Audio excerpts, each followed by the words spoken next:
একজন মুসলমানের সন্তানের জন্য সবচেয়ে গুরুত্বপূর্ণ বিষয় হইল তার নবীকে জানা। বলেন, একজন মুসলমানের জন্য সবচেয়ে বেশি ইম্পর্টেন্ট হইল তার নবীকে জানা। তার নবী কেমন ছিলেন, তার নবীর আদর্শ কেমন ছিল, তার নবীর আখলাক কেমন ছিল, ব্যবহার কেমন ছিল,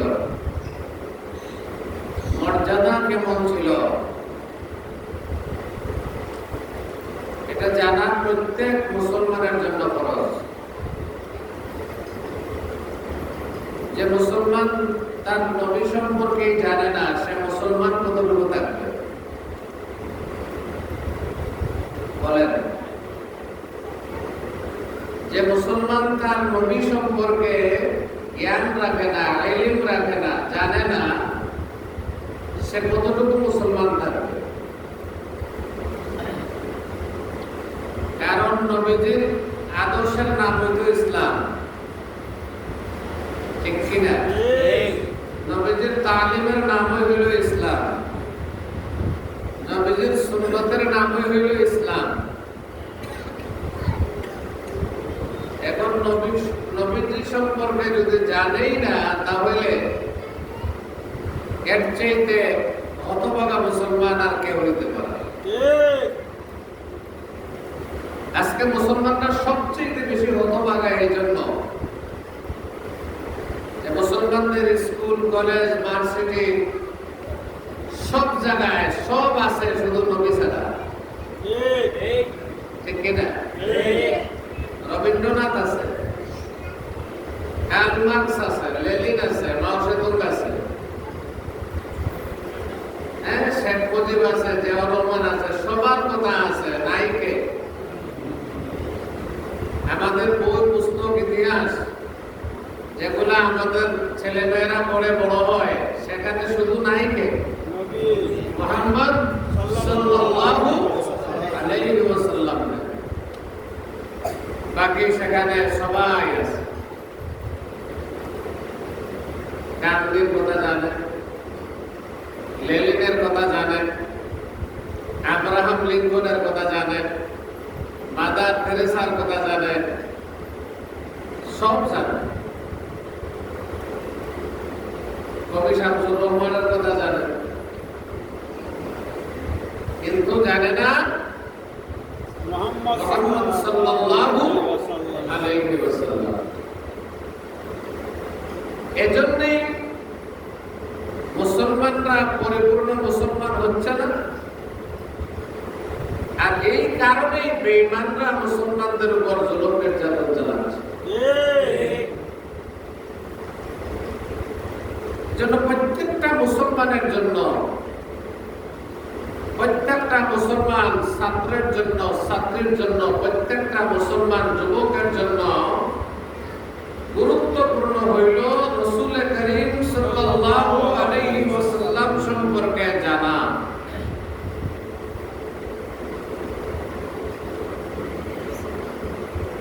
এই না জানার কারণেই নবীজির আদর্শের সাথে মুসলমানের আদর্শের কোনো মিল নাই, আছে না? বলেন, নবীজির সুন্নতের সাথে, নবীজির আদর্শের সাথে আমাদের মিল আছে না? আমেরিকার একজন বিখ্যাত গবেষক মাইকেল এইচ হার্ট, তিনি একটা বই লিখলেন, দি 100। পৃথিবীর শ্রেষ্ঠতম 100 জন মানুষের জীবনী, মনীষীর জীবনী তিনি লিখলেন, আর এই বইটার নাম দিলেন তিনি দি 100। এই 100 জন মনীষীর ভিতরে সর্বপ্রথম যে তিনি যার নাম দিলেন, তিনি হচ্ছেন মুহাম্মদ সাল্লাল্লাহু আলাইহি ওয়াসাল্লাম। একবার কিছু মুসলমান আলেমরা তার কাছে গেল। কার কাছে? মাইকেল এইচ হার্টের কাছে। সে ছিল খ্রিস্টান। মুসলমান আলেমরা গিয়া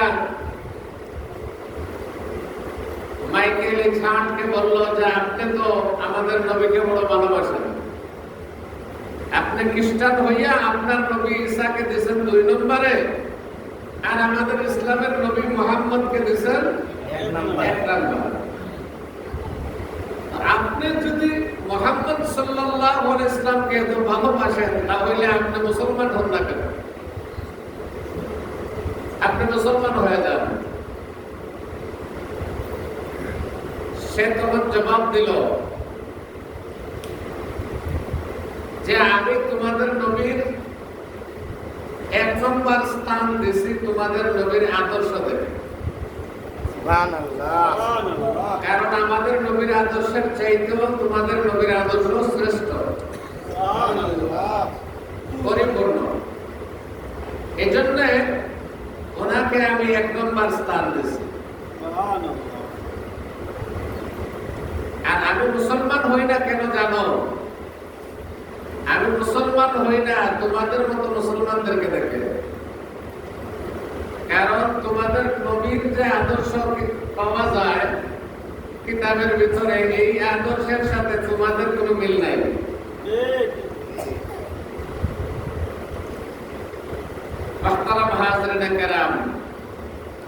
জীবনের প্রত্যেকটা ক্ষেত্রে নবীজি সাল্লাল্লাহু আলাইহি ওয়াসাল্লামের আদর্শ আছে না নাই? আছে। এই পৃথিবীর জমিনে একমাত্র মুহাম্মদুর রাসূলুল্লাহ সাল্লাল্লাহু আলাইহি ওয়াসাল্লামই একমাত্র আদর্শ, যাকে আল্লাহ রাব্বুল আলামিন বলেছেন, লাকাদ কানা লাকুম ফি রাসূলিল্লাহি উসওয়াতুন হাসানাহ। যার আদর্শের বেলায় আল্লাহ বলেছেন, ওয়া ইন্নাকা লাআলা খুলুকিন আযীম।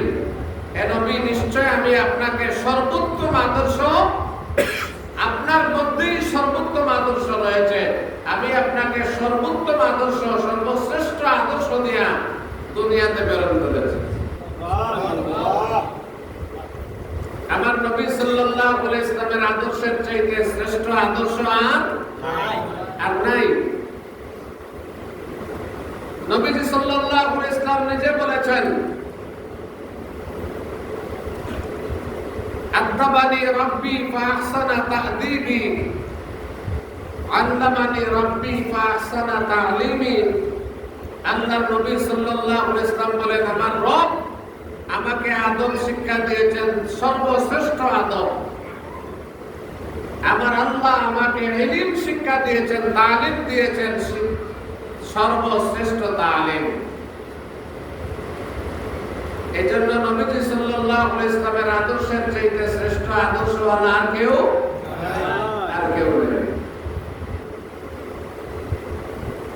মুহতারাম হাজিরিনে কেরাম, এজন্য আজকে রবিউল আউয়ালের এই প্রোগ্রাম থেকে সর্বপ্রথম আমাদেরকে নিয়ত করতে হবে যে আমরা আমাদের জীবনটাকে নবীজির সুন্নত মোতাবেক, নবীজির আদর্শ মোতাবেক আমরা আমাদের জীবন পরিচালনা করব।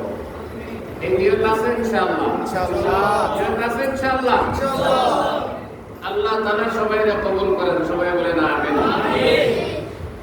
মাওলানা আতিকুর রহমান আজিজি যেখানে নিয়ে রাখছেন সেখান থেকে আমি কিছু কথা বলবো। নবীজি সাল্লাল্লাহু আলাইহি ওয়াসাল্লামের নবুয়ত লাভের আগের কিছু ঘটনা, ইতিহাস উনি বয়ান করেছেন।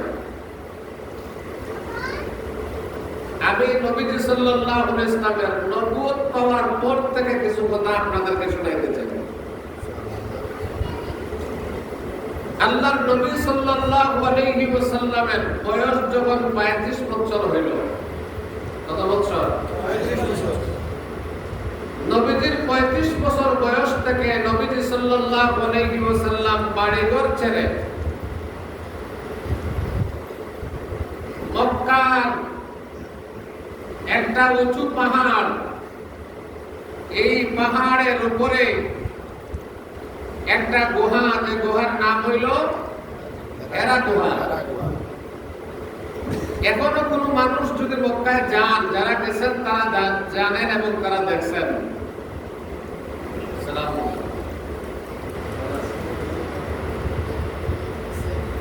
হেরা গুহায় কোন যুবক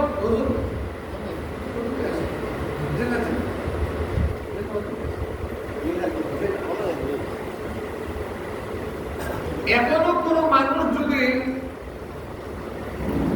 একদম যুবক মানুষ যদি হেরা গুহায় উঠতে চায়, মাথার ঘাম পায়ে পড়ে। দুর্বল হাতের কোন মানুষ সেখানে ওঠার সাহসই করবে না। যদিও পাহাড়ের অর্ধেকটা পর্যন্ত এখন গাড়ি নিয়ে উঠে যায়, এরপরে পায়ে হেঁটে উপরে গুহা পর্যন্ত পৌঁছতে হইলে মজবুত হাঁটের দরকার। আল্লাহর নবী সাল্লাল্লাহু আলাইহি ওয়াসাল্লাম নবীর বয়স যখন 35 বছর হইল, 35 বছর বয়স থেকে আল্লাহর নবী সাল্লাল্লাহু আলাইহি ওয়াসাল্লাম কয়েকদিনের খানা পিনা নিয়ে সেখানে চলে যাইতেন। ওই পাহাড়ের গুহায়, হেরা গুহার ভিতরে নবীজি সাল্লাল্লাহু আলাইহি ওয়াসাল্লাম বসে বসে ধ্যান করতেন, আল্লাহকে খুঁজতেন, কে আমারে বানাইলো, কে পাঠাইলো। নবীজি সেখানে আল্লাহর কাছে ধ্যান করতেন আর দোয়া করতেন, প্রভু হে, কে তুমি, কোথায় আছো, এই অশান্ত পৃথিবীতে কেন আমাদেরকে পাঠাইছো? এই দুনিয়ার মানুষের এত অশান্তি, রাহাজানি, খুন খারাপি, মূর্তি পূজা, শিরক, এই সব থেকে মানুষকে মুক্তি দেওয়ার আমাকে পথ দেখাও, আমাকে রাস্তা দেখাও, ব্যবস্থা দান করো। আল্লাহর নবী সাল্লাল্লাহু আলাইহি ওয়াসাল্লাম হেরা গুহায় কাঁদলেন। 35 বছর বয়স থেকে 40 বছর বয়স পর্যন্ত 5 বছর। কত বছর? নবীজি হেরা গুহায় কান্নাকাটি করলেন কত বছর? 5 বছর। নবীজির বয়স যখন 35 বছর, তখন থেকে শুরু করেছিলেন হেরা গুহায় যাওয়া। কয়েকদিনের খানা পিনা নিয়ে যাইতেন। মাঝে মাঝে মা খাদিজা রাদিয়াল্লাহু তাআলা আনহা ওই উঁচা পাহাড় বাইয়া বাইয়া নবীজির কাছে আবার পৌঁছে যেতেন। আমি সেই পাহাড়ের কাছে দাঁড়াইয়া চিন্তা করলাম, চোখ দিয়ে পানি চলে আসলো। খাদিজা রাদিয়াল্লাহু তাআলা আনহার বয়স তখন, নবীজির সাথে যখন বিবাহ হয় তখন ওনার বয়স ছিল 40 বছর। আর এরা গুহায় নবীজির কাছে যখন খাবার নিয়ে যাইতেন তখন ওনার বয়স 50-এর উপর। ছোট্ট ছোট্ট দুইটা মেয়েকে নিয়ে যারা মক্কায় গেছেন তারা দেখছেন যে মক্কায় শুধু পাথরের পাহাড় ছাড়া আর কিছু নেই। মক্কায় কি আছে? উঁচা উঁচা পাথরের পাহাড়, কাবাগরের সব দিকে শুধু পাথরের পাহাড়। মা খাদিজা কাবাগরের নিকটে ছিল নবীজির বাড়ি।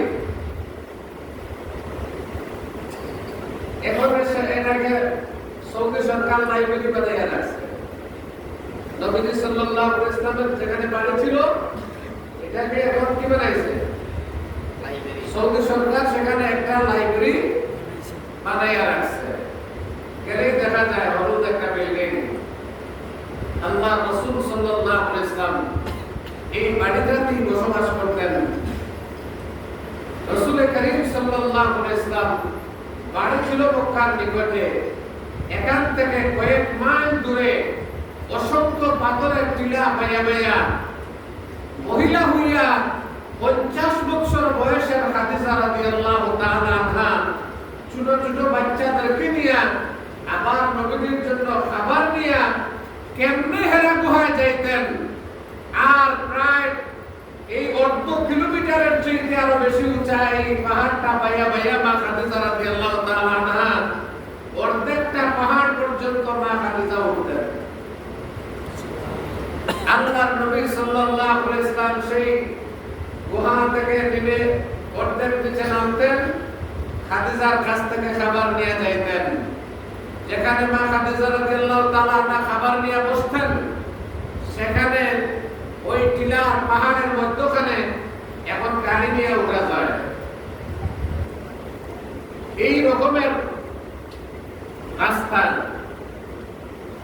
আর ওইখানে একটা মসজিদ এখন বানাইছে খাদিজা যেখানে বসতেন সেখানে।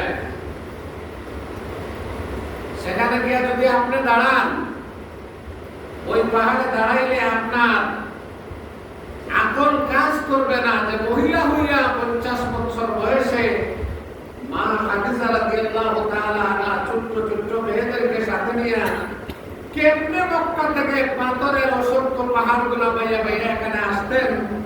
আর এই এত উঁচা পাহাড়টা বাইয়া খাদিজা এখানে কেমনে নবীদের জন্য খাবার নিয়ে যাইতেন। খাদিজা সেই একদিনের কষ্ট, একদিনের পাহাড় পাইবার কষ্ট আমরা কোনদিন ঋণ পরিশোধ করার ক্ষমতা আমাদের হবে না। খাদিজা রাদিয়াল্লাহু তাআলা আনহা সেখানে খাবার নিয়ে যাইতেন, নবীকে খাবার দিতেন, আর নবীজি সাল্লাল্লাহু আলাইহি ওয়াসাল্লাম কয়েকদিন পরে মাঝে মাঝে বাড়িতেও আসতেন। এইভাবে নবীজি 5 বছর চলে গেল। কয় বছর? 35 বছর বয়স থেকে ধ্যান করা শুরু করেছিলেন। 40 বছর বয়স পর্যন্ত নবীজি 5টা বছর হেরা গুহায় কাঁদতে লাগলেন, প্রভু হে, কে তুমি, কোথায় আছো, আমাকে ধরা দাও, দেখা দাও, মানুষের মুক্তির পথ দেখাও, মানুষের শান্তির পথ দেখাও। আল্লাহ রাসূল সাল্লাল্লাহু আলাইহি ওয়াসাল্লামের সেই আহাদানি শুনতে শুনতে নবীজির বয়স যখন 40 বছর হইল, আল্লাহ রাব্বুল আলামিন সর্বপ্রথম জিবরাইল আলাইহিস সালামকে ওই হেরা গুহার ভিতরে নবীজির কাছে পাঠিয়ে দিলেন। সুবহানাল্লাহ।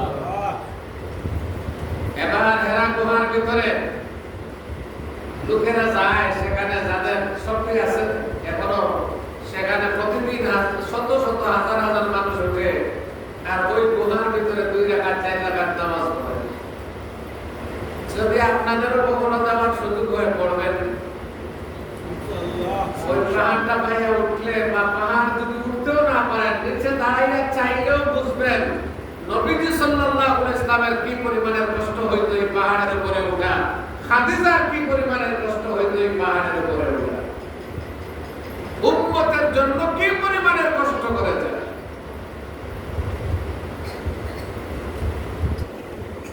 যে গুহায়, পাহাড়ের একেবারে উপরে গুহা, ছোট্ট একটা গুহা, আল্লাহর নবী সেখানে ধ্যান করতেন। নবীদের 40 বছর বয়স যখন হইল, জিবরাইল আলাইহিস সালাম ওই গুহার ভিতরে আসলেন। সুবহানাল্লাহ, সুবহানাল্লাহ। জিবরাইল আসার পরে আল্লাহর নবী সাল্লাল্লাহু আলাইহি ওয়াসাল্লাম জিবরাইলকে যখন দেখলেন ভয় পেয়ে গেলেন, কারণ ফেরেশতার সাথে মুলাকাত। আর জিবরাইল তো ছিলেন শক্তিশালী ফেরেশতা, ঠিক না বেঠে? জিবরাইল নবীদের কাছে আসলেন আর আসিয়া নবীকে বললেন, ইকরা, আপনি পড়েন। সর্বপ্রথম জিবরাইল কি বললেন? ইকরা, আপনি পড়েন। প্রথম কথা নাযিল হয়েছে পড়ো। সুবহানাল্লাহ। আর এখন মুসলমানরা সবচেয়ে কম পড়ে, মুসলমানরা সবচেয়ে কম পড়ে। আর আল্লাহ তার হাবিবের কাছে প্রথম যে শব্দটা নাযিল করেছেন এটা হলো ইকরা, পড়ো। জিবরাইল আসলেন, আসিয়া বললেন ইকরা। নবীজি সাল্লাল্লাহু আলাইহি ওয়াসাল্লাম বললেন, মা আনা বিকারিন, না আমি পড়নেওয়ালা নয়, আমি পড়া জানি না। জিবরাইল 3 বার বললেন ইকরা, পড়ুন। নবীজি 3 বারই বললেন, মা আনা বিকারিন, আমি পড়নেওয়ালা নয়, আমি পড়া জানি না। নবীজি পড়া জানেন না কেন বললেন? কারণ আল্লাহর নবী সাল্লাল্লাহু আলাইহি ওয়াসাল্লাম দুনিয়াতে আগমন করার পরে জীবনে কোনোদিন নবীজি মক্কার কোনো স্কুল কলেজে পড়েন নাই, কোনো বক্তব্যে পড়েন নাই, কোনো শিক্ষকের কাছে নবীজি পড়েন নাই। এই জন্য আল্লাহ নবীকে উম্মি নবী বলেছেন, উম্মি নবী বলেছেন। নবীজি কোন স্কুলে পড়েন নাই, কোন বক্তব্যে পড়েন নাই, কোন শিক্ষকের কাছে পড়েন নাই। আল্লাহ নবীজি পড়েন নাই না আল্লাহ পড়তে দেন নাই? কারণ নবীকে পড়ার জন্য পাঠানো হয়েছে না পড়াইবার জন্য? বলেন, নবীজিকে পড়ার জন্য পাঠানো হয়েছে না পড়াইবার জন্য? আল্লাহর নবী বলেন, ইন্নামা বুইস্তু মুআল্লিমা, আল্লাহ আমাকে গোটা বিশ্বের জন্য শিক্ষক বানাইয়া পাঠাইছে। যে রাসূলকে আল্লাহ গোটা পৃথিবীর জন্য উস্তাদ বানায়া পাঠাইছেন, তিনি পড়বেন কার কাছে? নবীজিকে আল্লাহ তাআলা দুনিয়ার কোন মাস্টারের কাছে পড়ায় নাই, কোন শিক্ষকের কাছে পড়ায় নাই। কারণ কয়েকদিন পরে তিনি নবী হবেন। এমনি কাফিররা বলেছেন কুরআন মুহাম্মদের বানানো কিতাব। বলছে না বলছে না? জি বলছে। যদি নবীজি তাদের কোন স্কুলে পড়তেন তাহলে তাদের দাবিটা আরো কি হতো? আরো গাঢ় হইতো, আরো শক্ত হইতো। দেখেন চাম্পারার স্কুলে উনি লেখাপড়া করছেন, ওনার দ্বারা এই সূরা বানানো সম্ভব। দুই নম্বর কথা হইল, আল্লাহর নবী যখন ইসলাম প্রচার শুরু করেছেন, মক্কার কাফিররা নবীর কাছে বিভিন্ন প্রস্তাব নিয়ে আসছে, আসে নাই আপোষ করার জন্য। নবীজির যদি কোনো উস্তাদ থাকতো, এই ভাই শুনেন, নবীজির যদি কোনো উস্তাদ থাকতো তো আবু জেহেল, আবু লাহাব এরা ওই উস্তাদের কাছে গিয়ে বলতো যে আপনি একটু মুহাম্মদকে বুঝান যাতে আমাদের দেব-দেবীর বিরুদ্ধে কথা না বলেন। উস্তাদ যদি আসিয়া নবীজিকে বলতেন যে দেব-দেবীর বিরুদ্ধে আর কথা বলিও না, তাহলে এটা মানা কি সম্ভব ছিল? কথা বুঝেন নাই বলা হয়। নবীজি যদি কোনো উস্তাদের কাছে পড়তেন, নবীজি যখন ইসলাম প্রচার করেছেন, মূর্তির বিরুদ্ধে কথা বলেছেন, মক্কার কাফেররা যদি নবীজির উস্তাদ থাকতো তাহলে উস্তাদরে কে ধরতো যে আপনার ছাত্রই তো মুহাম্মদ, আপনি একটু মুহাম্মদরে বুঝান যাতে আমাদের দেবতাদের বিরুদ্ধে কথা না বলে। যদি নবীজি উস্তাদের কথা মানতেন তাহলে দিনের দাওয়াত বন্ধ, আর যদি না মানতেন তাহলে পত্রিকার হেডলাইনে তারা ছাপা করিয়ে দিত যে মুহাম্মদ তার উস্তাদের কথাই মানে না, আমরা তার কথা কেমনে মানব? ঠিক কিনা? এই রকমের অসংখ্য সমস্যা ছিল। দুনিয়ার কোন শিক্ষকের কাছে লেখাপড়া পড়লে, এই জন্য আল্লাহ রাব্বুল আলামিন তার পেয়ারা নবী সাল্লাল্লাহু আলাইহি ওয়াসাল্লামকে কোন উস্তাদের কাছে পড়ান নাই। নবীদের উস্তাদ স্বয়ং কে? আল্লাহ। মাহতারাম হাজিরিনে কেরাম, এবার জিবরাইল এসে বললেন ইকরা, আপনি পড়েন। আল্লাহর নবী বললেন আমি পড়া জানি না। তিনবার বলার পরে জিবরাইল আলাইহিস সালাম নবীকে সিনার সাথে নবীর সিনা মুবারক লাগাইয়া চাপ দিলেন। চাপ দিয়া ছাড়লেন। কেউ বলেছেন তিনটা চাপ দিছেন, দিয়া ছাড়ছেন। ওই যে চাপ দিছেন, চাপ দেওয়ার সাথে সাথে এদিন জিবরাইলের সিনা থেকে নবীর সিনা মুবারকে ঢুকে গেছে।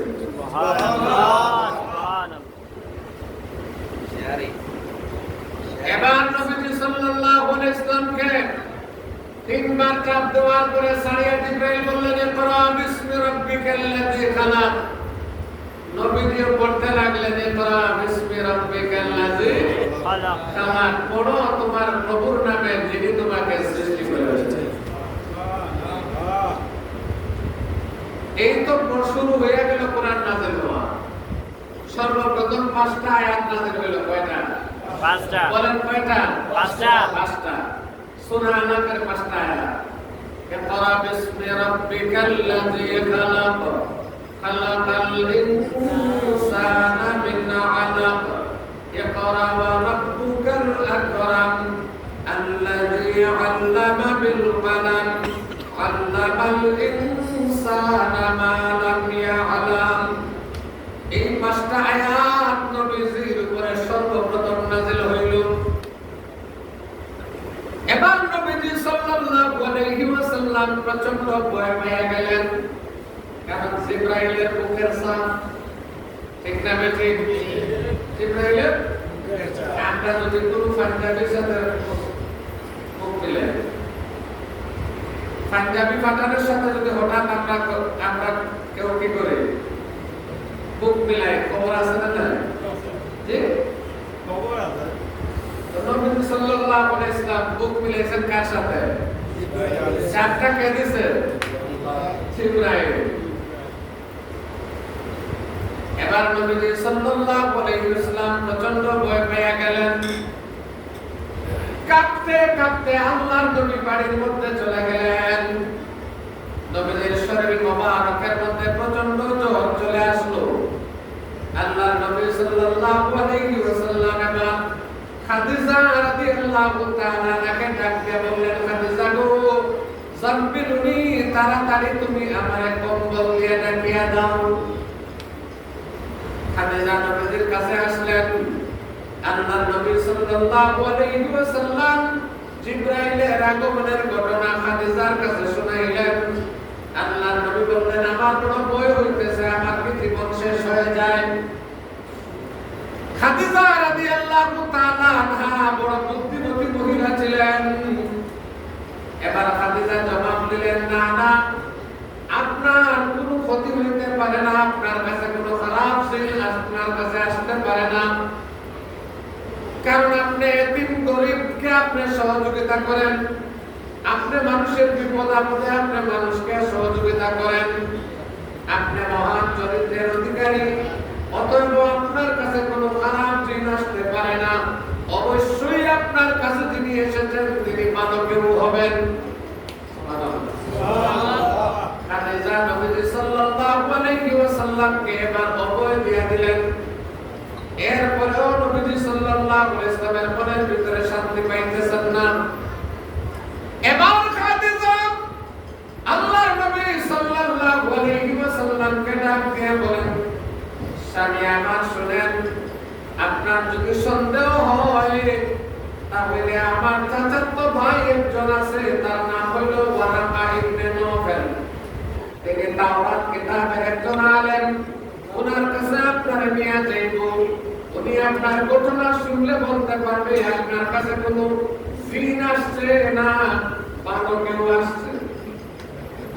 এবার খাদিজা রাদিয়াল্লাহু তাআলা আনহা আল্লাহর নবী সাল্লাল্লাহু আলাইহি ওয়াসাল্লামকে নিয়ে তার চাচাতো ভাই ওয়ারাকা ইবনে নওফলের দরবারে গেলেন। ওয়ারাকা ইবনে নওফল নবীজির কাছ থেকে হেরা গুহার ঘটনাগুলো শুনে ওয়ারাকা ইবনে নওফল বললেন, ভাতিজা মুহাম্মদ, শোনো শোনো, তোমার কাছে কোনো দুষ্ট জিন খারাপ জিন তোমার কাছে আসে নাই। অবশ্যই তোমার কাছে সেই ফেরেশতা এসেছিলেন যিনি হযরত মূসা আলাইহিস সালামের কাছে এসেছিলেন। সুবহানাল্লাহ।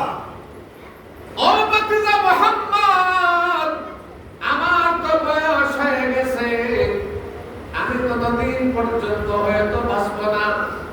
যখন তোমার দেশের মানুষরা তোমাকে দেশ থেকে মক্কা থেকে তোমাকে বাহির করে দেবে, তোমার উপর অত্যাচার জুলুম নির্যাতন চালাইবে, আমি যদি ওই দিন পর্যন্ত বেঁচে থাকতাম তাহলে আমি তোমাকে সহযোগিতা করতাম।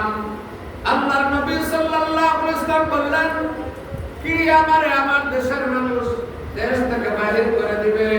এবার ওয়ারাকা বললেন, হ্যাঁ, সব নবীদের সাথে তাদের উম্মতই আচরণ করেছে, অতএব আপনি পয়গম্বর, আপনার সাথেও আপনার জাতি এমন আচরণ করবে, আপনাকেও এই দেশ থেকে তারা বাহির করে দেবে, আপনার উপর অত্যাচার জুলুম নির্যাতন চালাইবে।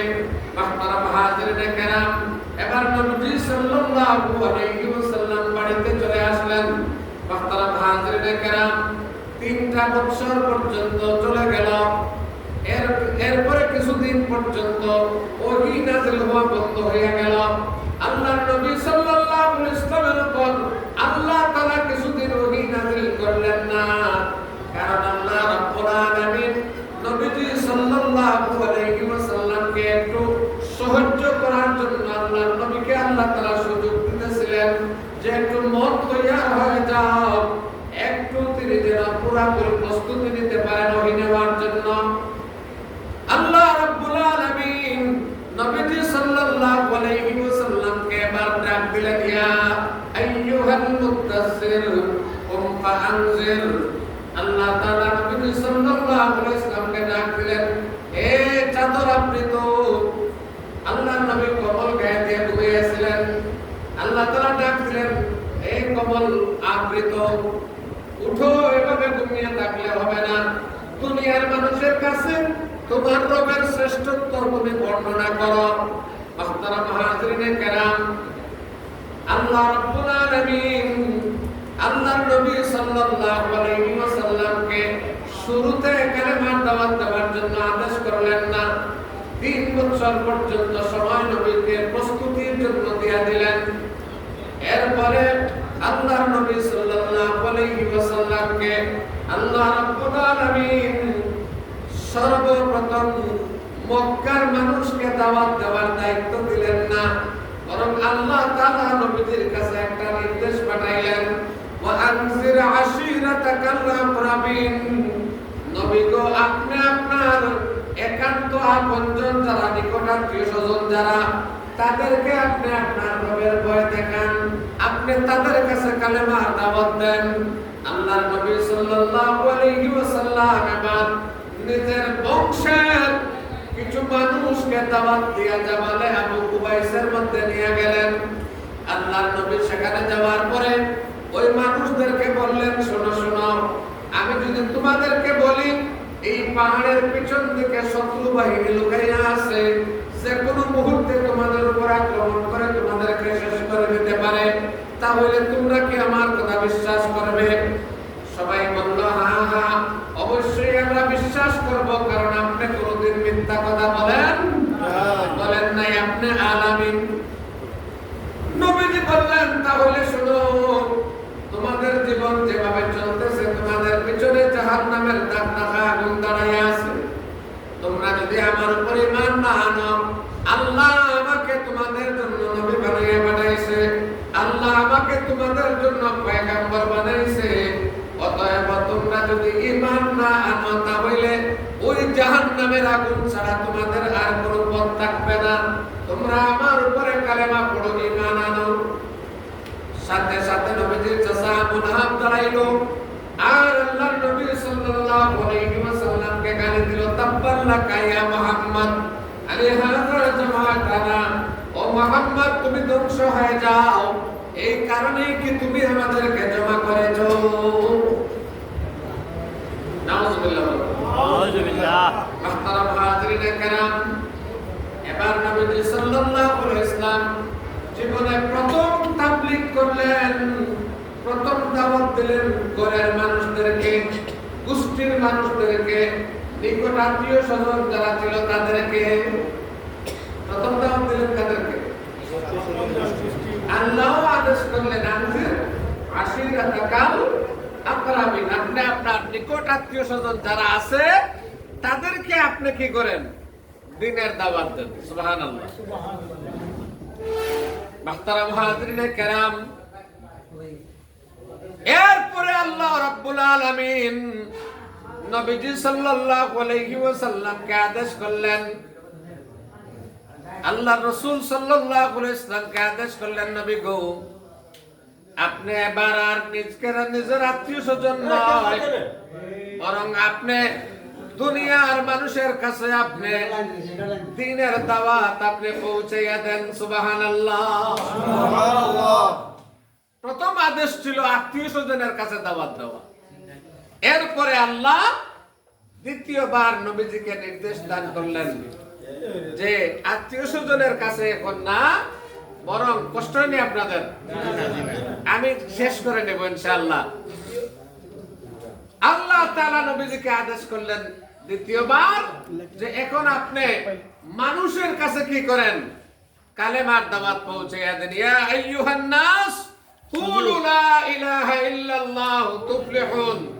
এই দুনিয়ার মানুষ পড়ো লা ইলাহা ইল্লাল্লাহ, তাহলে তোমরা কামিয়াব হয়ে যাবে, সফল হয়ে যাবে। মুহতারাম হাজিরিনে কেরাম,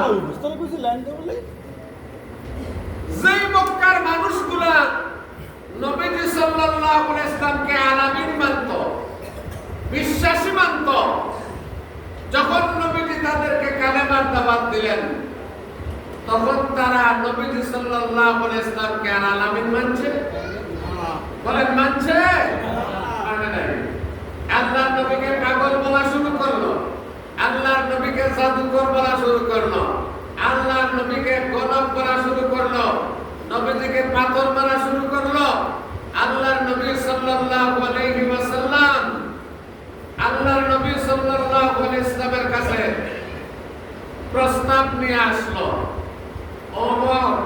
মুহাম্মদ, তুমি আমাদের ধর্মের বিরোধিতা করার দরকার নাই, একটা কাজ করো। কি কাজ? 6 মাস পর্যন্ত আমরা তোমার আল্লাহর ইবাদত করব, আর 6 মাস পর্যন্ত তুমি আমাদের দেবতাদের ইবাদত করবে। তাহলে তোমাদের আর আমাদের মধ্যে একটা কি হয়ে গেল? সমাধান হয়ে গেল, চুক্তি হয়ে গেল। প্রস্তাবটা দিল মক্কার কাফিররা আল্লাহর নবী সাল্লাল্লাহু আলাইহি ওয়াসাল্লামকে, 6 মাস তুমি মানবে আমাদের দেবতাকে, আর আমরা 6 মাস তোমার আল্লাহকে মানব। আল্লাহ রাব্বুল আলামিন আয়াত নাযিল করে দিলেন, কুল ইয়া আইয়ুহাল কাফিরুন লা আ'বুদু মা তা'বুদুন। আল্লাহ বলেন, হে নবী আপনি তাদেরকে বলে দেন, হে কাফেররা শুনো, লা আ'বুদু মা তা'বুদুন,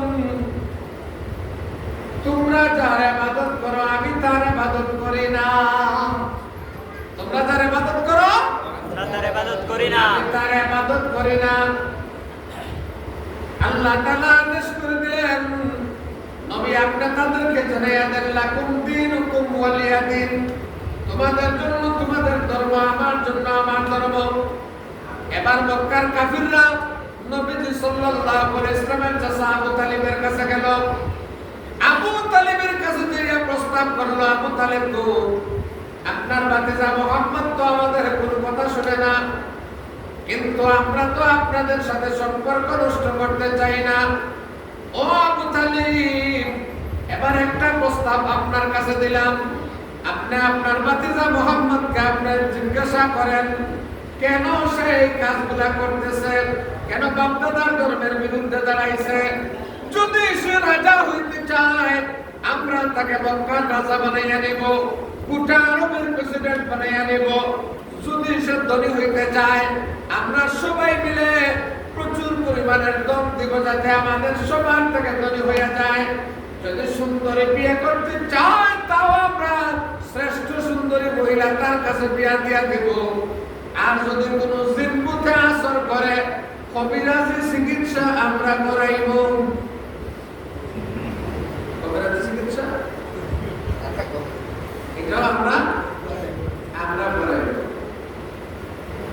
আসসালামু হাজিরিনে কেরাম, আল্লাহর নবী সাল্লাল্লাহু আলাইহি ওয়াসাল্লামের কাছে আবু তালিব কাফিরদের প্রস্তাবগুলো শুনাইয়া দিলেন।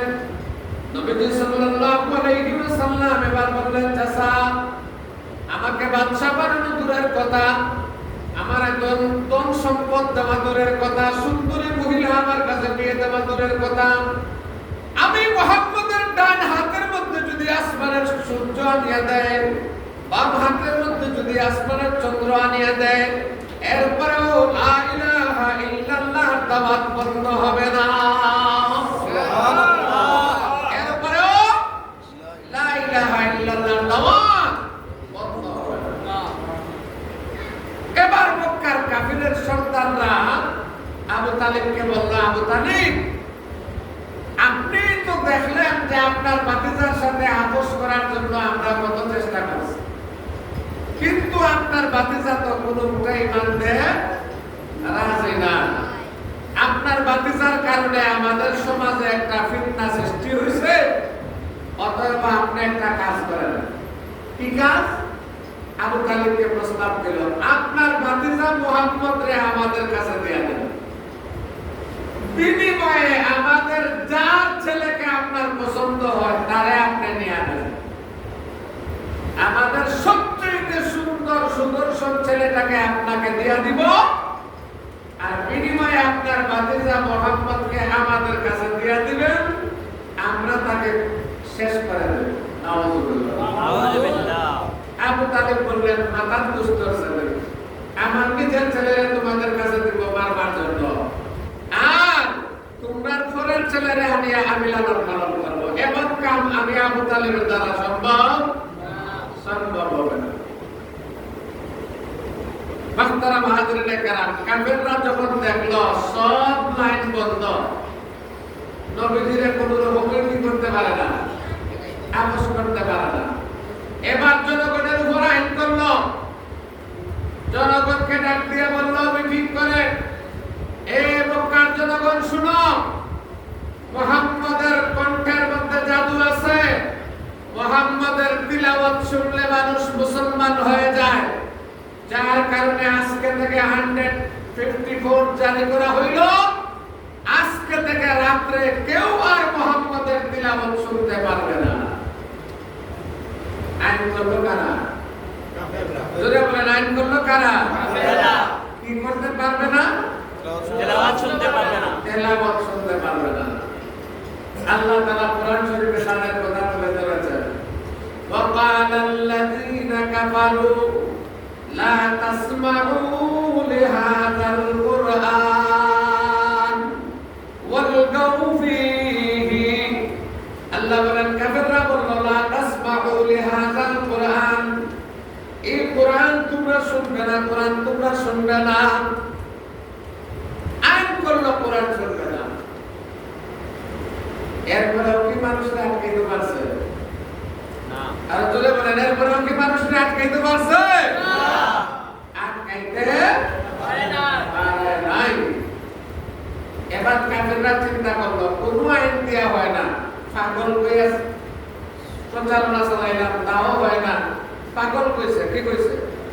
পাগল কইছে। তো একজন সাহাবী মক্কা থেকে অনেক দূরে ওনার বাড়ি দাউস গোত্রে বাড়ি। কোন গোত্রে? দাউস গোত্রে। ওনার নাম হইল তুফাইল ইবনে আমর দাউসি রাদিয়াল্লাহু তাআলা। ওনার এলাকায় খবর বসলো যে মক্কায় একটা লোক বার হইছে, নবী দাবি করে। তো উনি ওনার বাইরে মক্কার মধ্যে পাঠাইলেন যে তুমি একটু যাও, খবর টবর নিয়ে দেখো লোকটা কেমন, কি ধরনের। এবার ওনার ভাই মক্কার মধ্যে আসলো। কাফিররা বলল খবরদার মুহাম্মদের কাছে যাইবা না, গেলেই জাদু করে ফেলবে। গেলেই কি করবে? ওনার ভাই অনেক ঘোরাফেরা করে জান চলে গেল। বাড়িতে যাওয়ার পরে তুফাইল জিজ্ঞাসা করলেন তুমি কি খবর নিয়ে আসছো? খবর আনবো কেমনে, এরা পুরা কারফিউ জারি করে রাখছে, মুহাম্মদের কাছে যাইতেই দেয় না। গেলে কানের মধ্যে টিপতুলা দিয়া যাওয়া লাগে, যাতে মুহাম্মদের তিলাওয়াত, মুহাম্মদের কথা এইগুলা যাতে কানের মধ্যে কি না করে, প্রবেশ না করতে পারে। তুফাইল ইবনে আমর বললেন যাও, তুমি কোনো ভালো খবর আনতেই পারো না, এবার আমি নিতে যাইব। এবার তুফাইল ইবনে আমর রাদিয়াল্লাহু তাআলা মক্কায় আসলেন। মক্কার লিডারদের সাথে মুলাকাত হয়ে গেল। তুফাইল ইবনে আমর মক্কার লিডাররা বলল খবরদার কান থেকে তুলা নামাইবে না, তুলা কানের মধ্যে দিয়ে রাখবে, কারণ মুহাম্মদের জাদু তোমার কানে যদি শুধু আওয়াজ পৌঁছে তিলাওয়াতের তাহলেই কাম শেষ। বাপদাদার ধর্ম ছাড়ি দেওয়া লাগবে।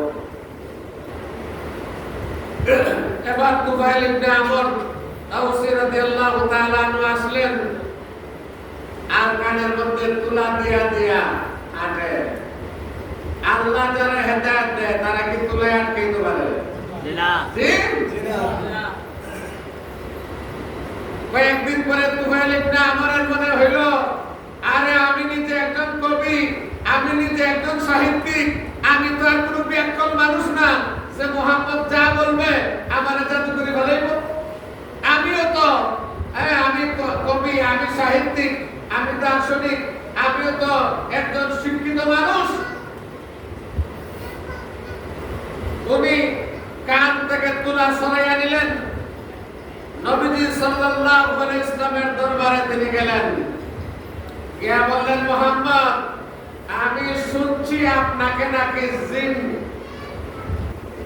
আপনাকে জিনের ডিস্টার্ব করতেছে, আপনি জাদুকর, আপনি জিন আপনাকে ডিস্টার্ব করে, এই সেই আপনার কথা আমি অনেক শুনেছি।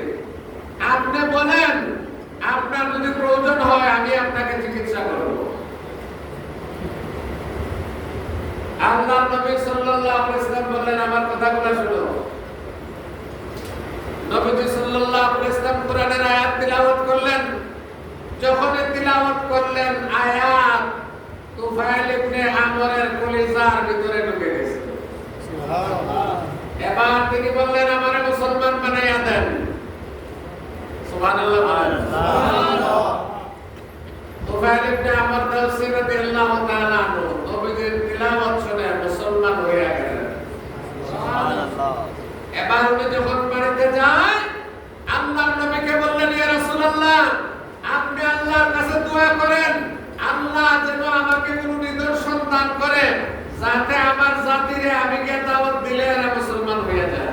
সুবহানাল্লাহ। আল্লাহর নবী সাল্লাল্লাহু আলাইহি ওয়াসাল্লাম তুফাইল ইবনে আমরের জন্য দোয়া করলেন। দোয়ার সাথে সাথে তুফাইল ইবনে আমরের কপালের মধ্যে লাইট জ্বলা শুরু হইল। সুবহানাল্লাহ। বেবি ট্যাক্সির মতো মধ্যখানে লাইট। এটা একটা সমস্যা না? জি, কপালের উপরে লাইট জ্বলে আলো বাইর হয়। এবার তুফাইল বললেন, ইয়া রাসূলুল্লাহ, আমি যদি এই অবস্থায় আমার এলাকায় যাই আর কলেমার দাওয়াত দেই, এলাকার মানুষগুলা কইব বাপ দাদার জন্য সারা একটু বাইলের চেহারা নষ্ট হয়ে গেছে, এর কপালের মধ্যে ব্যাটারি জ্বলা শুরু হয়েছে। তাহলে আপনি দোয়া করেন যাতে এই লাইটটা আমার কপালও না থাকে, আমার লাঠির মধ্যে চলে আসে। আল্লাহর নবী দোয়া করলেন, এবার লাইট চলে গেল কোথায়? লাঠির অগ্রভাগের মধ্যে চলে গেল। সুবহানাল্লাহ। মাহতারাম হাজিরিনে কেরাম, অনেক ঘটনা। তো বলতেছিলাম যে নবীদের তিলাওয়াত শুনলেই মানুষ কি হয়ে যায়? মুসলমান হয়ে যায়। তিলাওয়াত শুনলেই কি হয়ে যায়? মুসলমান হয়ে যায়। এজন্য কাফেররা আইন করলো যে না না, তিলাওয়াত শোনা যাবে না, লা তাসমাউ লিহাযাল কুরআন, এই কোরআন তোমরা শুনবে না, আইন জারি করে দিল। এরপরেও দেখলো যে না না, আটকানো যায় না, মানুষ তো মুসলমান হয়। এখন চিন্তা করে কয় জাদুকর বললাম তাও আটকানো যায় না, গণক বললাম তাও আটকানো যায় না, জিনে ধরা বললাম তাও আটকানো যায় না। প্রস্তাব দিলাম আকর্ষ করার জন্য, সুন্দরী বউ দিব, টাকা পয়সা দিব, রাজত্ব দিব, বাদশা মানবো, নেতা মানবো, সব মানবো, এরপরে মোহাম্মদ মানে না। কইলাম 6 মাসের একটা চুক্তি করি, 6 মাস তুমি মোহাম্মদ আমাদের লাত মানা তুলসা হুবল দিবির ইবাদত করবে, 6 মাস আমরা তোমার আল্লাহর ইবাদত করব। তাও মোহাম্মদের আল্লাহ বলে দিল, লাকুম দিনুকুম ওয়ালিয়া দিন, তোমাদের জন্য তোমাদের ধর্ম, আমার জন্য আমার ধর্ম। এখন মোহাম্মদের সাথে তো আর কোনো রকমই পারা যায় না, তাহলে এখন কি করা যায়?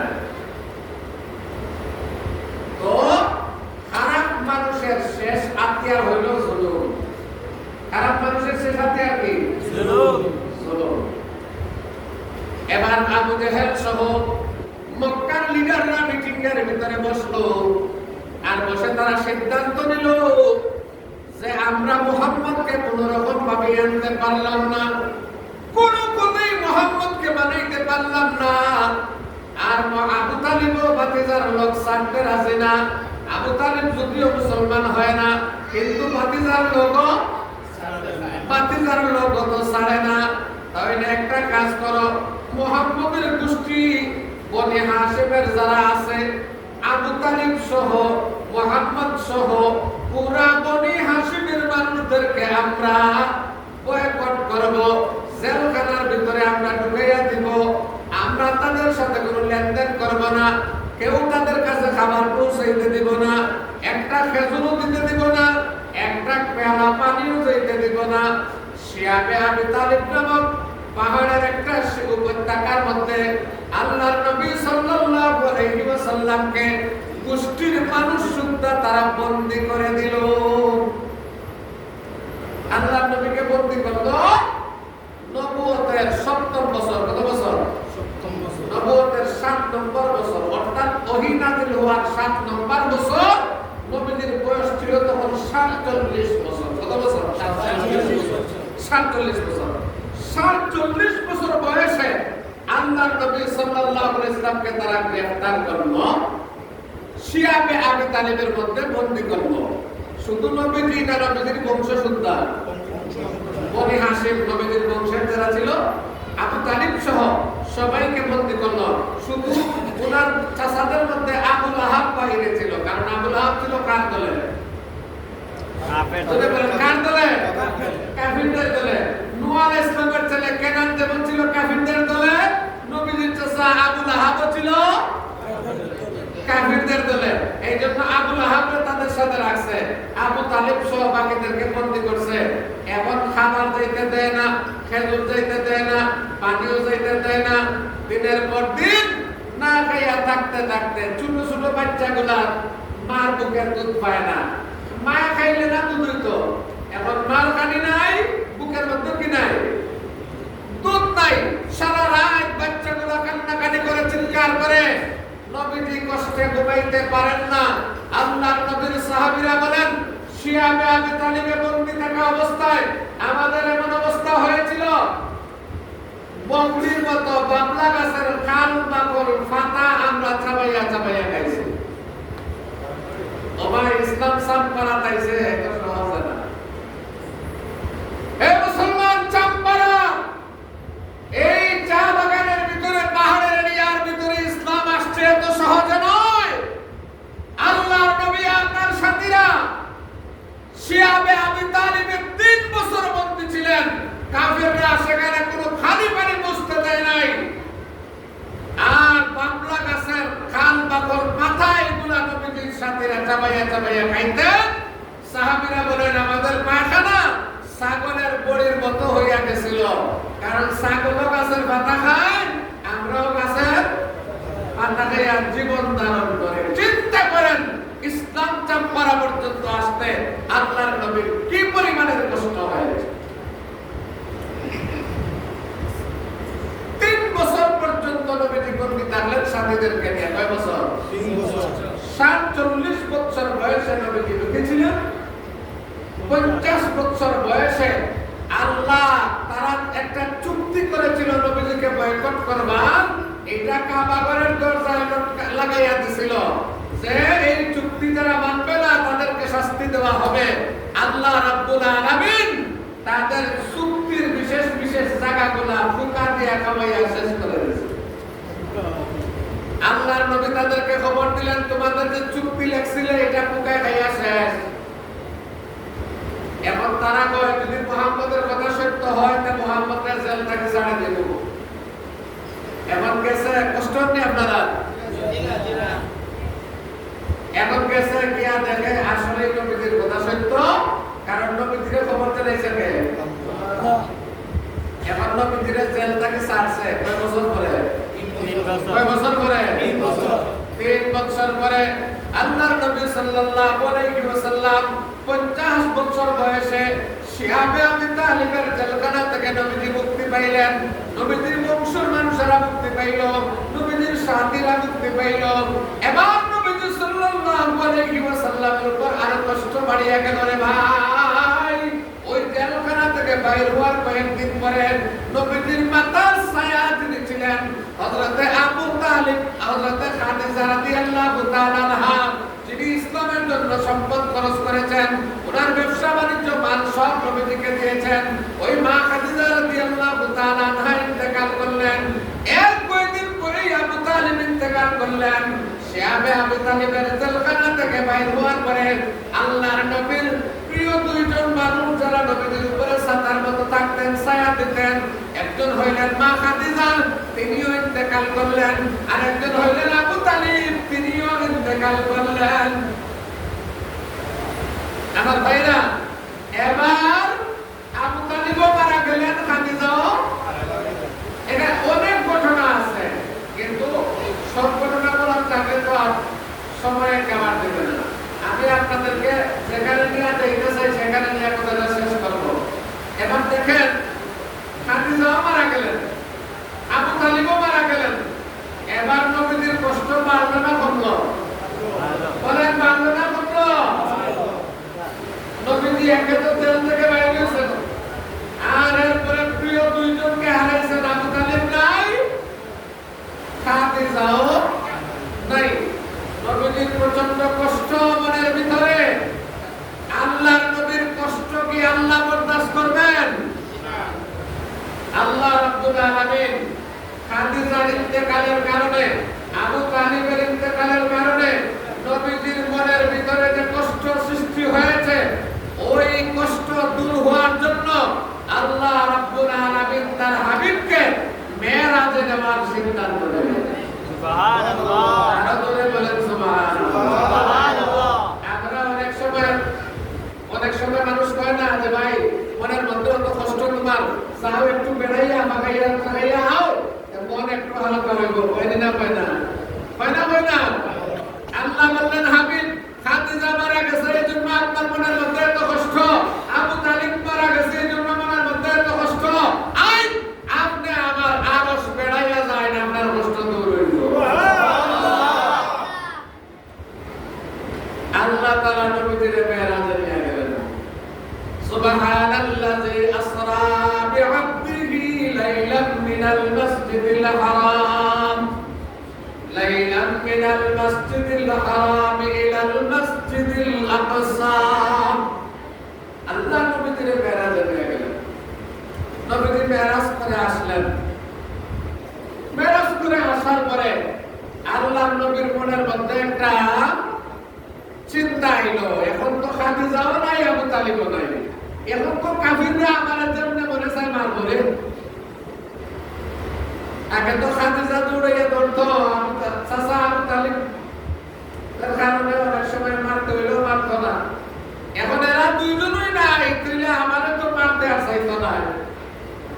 আল্লাহ নবী এবার চিন্তা করলেন, তাহলে আমি মক্কা থেকে চলে যাইব তায়েফে। ওই জায়গায় গেলে হয়তো ওই জায়গার মানুষরা আমার ওয়াজ শুনতে না।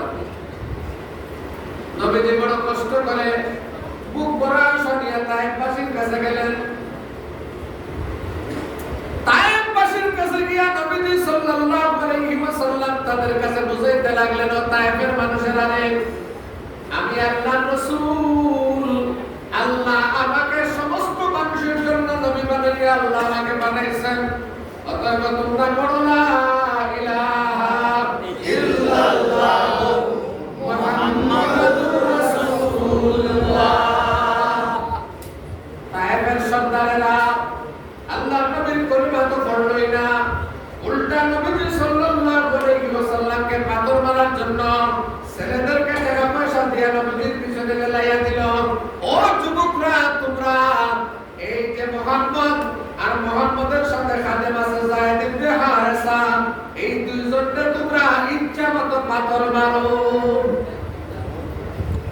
এবার ছেলেগুলা তায়েফের ময়দানে নবীকে পাথর মারা শুরু করলো। পাথর মারতে মারতে মারতে মারতে মারতে মারতে নবী সাল্লাল্লাহু আলাইহি ওয়াসাল্লামের অবস্থা খারাপ হয়ে গেল। নবী পড়ে যায়, আবার তারা দুইজনে দরিয়া তার করায় বাকিরা পাথর মারে। নাউজুবিল্লাহ বলেন, নাউজুবিল্লাহ। আপনারা বলেন নাউজুবিল্লাহ। নাউজুবিল্লাহ। আল্লাহ নবী সাল্লাল্লাহু আলাইহি ওয়াসাল্লামের অবস্থা এমন হয়েছিল রে ভাই, নবীজির রক্ত মুবারক নবীজি মুছেন। আর আল্লাহ নবী বলেন, এই জাতির কেমনে ভালো হবে যারা তাদের পয়গম্বরের রক্ত ঝরায়। আল্লাহ নবী সাল্লাল্লাহু আলাইহি ওয়াসাল্লাম বেহুশ হয়ে একটা পাহাড়ের নিচে পড়ে আছেন। কাফেররা চিন্তা করলো মুহাম্মদ এখানে পড়ে আছে, উপর থেকে পড়ে একটা পাথর যদি তাকে সারিয়া দেয়, পাথরের নিচে পড়ে মুহাম্মদের কারবার শেষ হইয়া যাইব। এই জন্য কাফেররা পাহাড়ের উপরে উঠিয়া নবীজির দিকে একটা পাথর ছেড়ে দিল। পাথরটা পড়িয়া আসা যখন শুরু করলো, আল্লাহ রাব্বুল আলামিন সাথে সাথে পাথরটাকে আদেশ করলেন, ও পাথর তুমি থামাও। যেমনি আদেশ করলেন পাথরটা ওই জায়গার মধ্যে থামিয়া গেল। আসসালামু হাজিরিনে কেরাম, ওই পাথরটা ওইভাবে যে লটকানো ছিল আজ পর্যন্ত লটকানো আছে। সুবহানাল্লাহ। আমি গত বছর যখন মক্কায় গেলাম, উমরায় যাওয়ার পরে মনের মধ্যে বড় একটা আফসোস ছিল, সেই তায়েফে আমার নবী সাল্লাল্লাহু আলাইহি ওয়াসাল্লামের রক্ত মুবারক ঝরছে। সেই তায়েফে আমার নবী সাল্লাল্লাহু আলাইহি ওয়াসাল্লাম কি পরিমাণের মাইল মারছে রে, ওই তায়েফটা আমি একটু দেখবার বড় মনের মধ্যে বড় খাইশ। আল্লাহ তাআলা ব্যবস্থা করে দিলেন, ওই তায়েফের জমিনে গেলাম। ওই তায়েফের যে আঙ্গুর বাগানে আমার নবী সাল্লাল্লাহু আলাইহি ওয়াসাল্লাম কাফেরদের মার খাইয়া যে আঙ্গুর বাগানে আশ্রয় নিয়েছিলেন, ওই উতবা সাহেবার যে বাগান, ওই আঙ্গুর বাগানটা এখন পর্যন্ত আছে। ওই আঙ্গুর বাগানের ভিতরে ঢুকলাম, সেই পাথরটা গড়াইয়া আসতেছিল, ওই টিলার কাছে গেলাম, ওই পাথরটা এখনো শূন্য ওইভাবে আছে। মুহতারাম হাজিরিনে কেরাম, সেই বুড়ি নবীর জন্য কাটা বিছাইত তার ঘরটাও এখনো সেখানে চিহ্ন পাওয়া যায়। আল্লাহর নবী সাল্লাল্লাহু আলাইহি ওয়াসাল্লামকে যখন কাফেররা মারতে মারতে বেহুশ করে দিল, আল্লাহর নবীর হুশ ফিরে আসার পরে নবীজি কোন রকম ওই আঙ্গুর বাগানটার ভিতরে ঢুকলেন। ওই আঙ্গুর বাগানের ভিতরে ঢুকার পরে আঙ্গুর বাগানের মালিকরা ছিল মক্কার মানুষ, এরাও কাফিরের সর্দার। একজনের নাম হইল উতবা ইবনে রবিয়া, আরেকজনের নাম হইল, এই দুই ভাই তারা ছিল এই বাগানের মালিক। এরা দূর থেকে নবীজির এই অবস্থা দেখে তাদের মায়া লাগলো। যতই হোক তবু তো এলাকার মানুষ। এবার তারা তাদের গোলাম, একজন ছিল তার নাম হইল আব্বাস, এই আব্বাসকে দিয়ে কিছু আঙ্গুর নবীজির কাছে পাঠাইয়া দিল, যা ওই ব্যক্তির আঙ্গুরগুলো নিয়ে খাওয়াইয়া আসো। আব্বাস নবীজি সাল্লাল্লাহু আলাইহি ওয়াসাল্লামের দরবারে আসলো রে ভাই। আসার পরে আল্লাহ নবীর আঙ্গুরগুলো দিয়ে বলল, আমাদের মালিক দিছে এটা আপনি খাইবার জন্য। আল্লাহর নবী এবার আব্বাসকে বলেন, তোমার নাম কি? এবার আব্বাস বলে, আমার নাম হইল আব্বাস। আল্লাহর নবী বলেন, তোমার বাড়ি কোথায়? এবার আল্লাহর নবী সাল্লাল্লাহু আলাইহি ওয়াসাল্লাম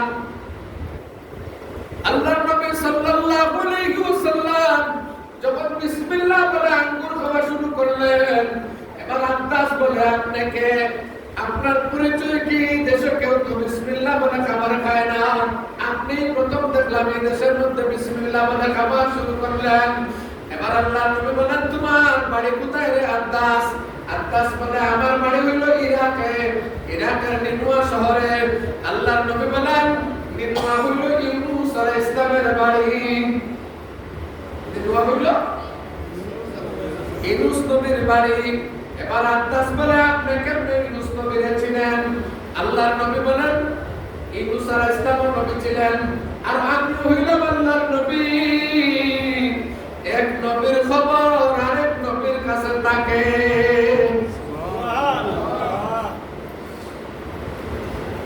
এবার আব্বাস বলে, আপনাকে আমার বিশ্বাস হয়ে গেছে, আপনি অবশ্যই আল্লাহর রাসূল। আপনি আমাকে কালেমা পড়াইয়া মুসলমান বানাইয়া দেন। আল্লাহর নবী ওই গোলাম আব্বাসকে কালেমা পড়াইয়া মুসলমান বানাইয়া দিলেন। ওই আব্বাস যখন মালিকদের কাছে ফিরে যাইতেছিল, মালিকরা এক পায়ে আরেক পায়ে ডাক দিয়া কইলে, সেই আব্বাসরে আমরা মুহাম্মদের কাছে পাঠাইছি, ওই আব্বাস এখন আর নাই। আব্বাসের চেহারা বলতেছে, আব্বাস মুহাম্মদের কালেমা পড়ে মুসলমান হইয়া গেছে। আমার ভাইরা, নবীজির সাথে আব্বাসের বাগানের যে জায়গার মধ্যে দেখা হয়েছিল, ওই জায়গার মধ্যে বর্তমান সৌদি সরকার একটা মসজিদ বানাইয়া দিয়েছে। বাগানের ভিতরে ঢুকলাম, আর ওই মসজিদটার সামনে মসজিদের নাম রাখা হলো আব্বাসের নামে, মসজিদে হযরত আব্বাস রাদিয়াল্লাহু। ওই আব্বাসের নামে সেখানে মসজিদ। আব্বাসের কফালটা কতই না ভালো, গোলাম হইয়া নবীর চিনছে, গোলাম হইয়া নবীজির উপরে ঈমান আনছে, গোলাম হইয়া নবীজির আদর্শ গ্রহণ করেছে। ও আমার ভাই, আল্লাহ আব্বাসের মতো গোলামের মর্যাদা এই পরিবারের বাড়াইয়া দিলেন। আজ সেই তায়েফের বাগানে আব্বাসের নামে মসজিদ আছে, কিন্তু আব্বাসের মালিক যারা ছিল উতবা সাহেবা রবিয়া, তাদের কপালে ঈমান জুটে নাই, কারণ বিয়াদবকে আল্লাহ হেদায়েত দান করে না। বিয়াদবকে আল্লাহ হেদায়েত দান করে না। মুহতারাম হাজিরিনে কেরাম, এবার আল্লাহর নবী সাল্লাল্লাহু আলাইহি ওয়াসাল্লাম তায়েফ থেকে আবার মক্কার মধ্যে আসলেন। তায়েফ থেকে মক্কায় আসার পরে আল্লাহর নবী চিন্তা করতেছেন মক্কা শহরের ভিতরে কেমনে ঢুকবেন, কারণ কাফেররা তো আল্লাহর নবীরে পাইলেই মারব।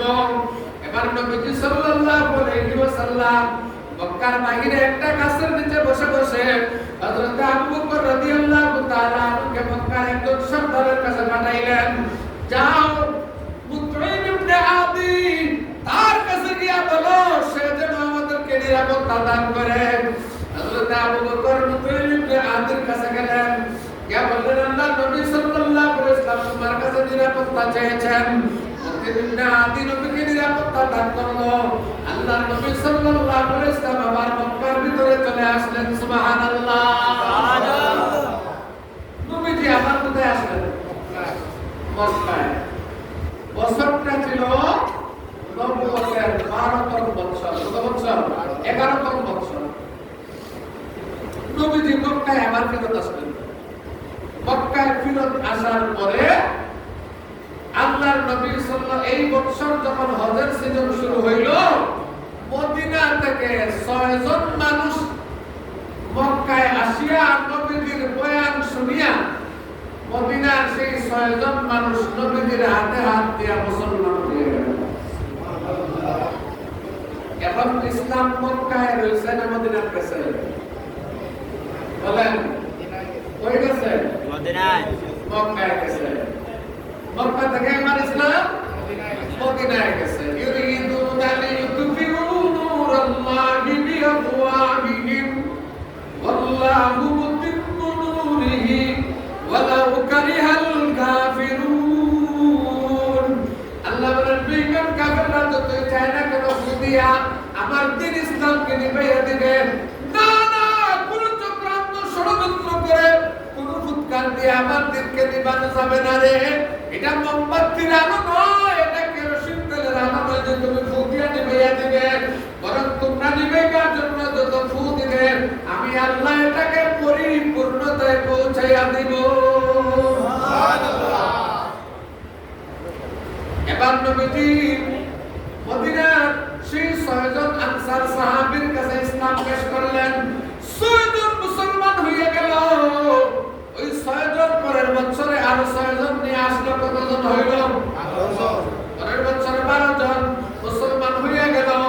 এর পরের বছরে সংখ্যা বাড়িয়া 76 জনের মধ্যে দাঁড়াইল। পরের 3 নম্বর বছর 76 জনের মধ্যে যখন দাঁড়াইল, এবার ওই আনসার ওই মদিনার 76 জন সাহাবী, 72 জন বা 76 জন সাহাবী আল্লাহর নবীকে পাহাড়ের আকাবার মধ্যে সেই জায়গার মধ্যে তারা মুসলমান হয়েছে, বায়াত গ্রহণ করেছে। ওই জায়গাটার নাম হইল আকাবা। ওই জায়গার মধ্যে ওই সাহাবীরা, মদিনার সাহাবীরা আল্লাহর নবীকে বললেন, ইয়া রাসূলুল্লাহ, ইয়া হাবিবাল্লাহ, এই মক্কার মানুষেরা তো আপনাকে দুটোই কাজ করবার সুযোগ দেয় না। এরা তো আপনার উপর অনেক জুলুম নির্যাতন করে। নবীজি, আপনি আমাদের মদিনায় আসেন, আমরা আপনাকে সহযোগিতা করব। আল্লাহ নবী বললেন, ও মদিনার সাহাবীরা শুনুন, আমার মদিনায় নেওয়ার মানে কি তোমরা জানো? আমার নবীজি চাচা আব্বাস রাদিয়াল্লাহু তাআলা আনহু আসলেন, আসিয়া বললেন, মদিনার মুসলমানেরা শুনুন, তোমরা যে আমার ভাতিজা মুহাম্মদ রে মদিনায় নেবার জন্য তোমরা সাহস করছো, আমার ভাতিজা মুহাম্মদ রে মদিনায় নেবার মানে কি জানো নি? এর মানে হইল মক্কা সহ গোটা পৃথিবীর বিরুদ্ধে যুদ্ধ ঘোষণা করা। নবীরে মদিনায় নেওয়া এর মানে হইল গোটা দুনিয়ার বেঈমানদের সাথে যুদ্ধ ঘোষণা করা। বুঝে শুনে নেও।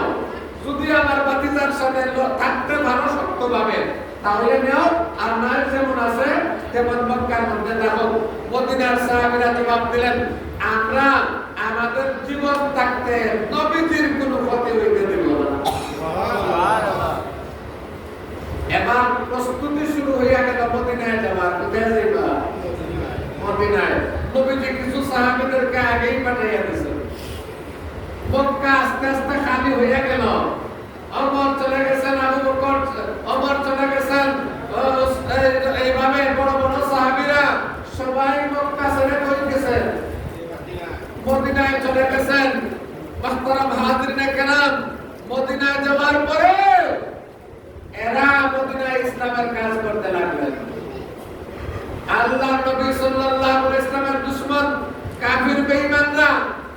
এবার মক্কায় একটা সংসদ ভবন ছিল, এটার নাম হইল দারুন নাদওয়া।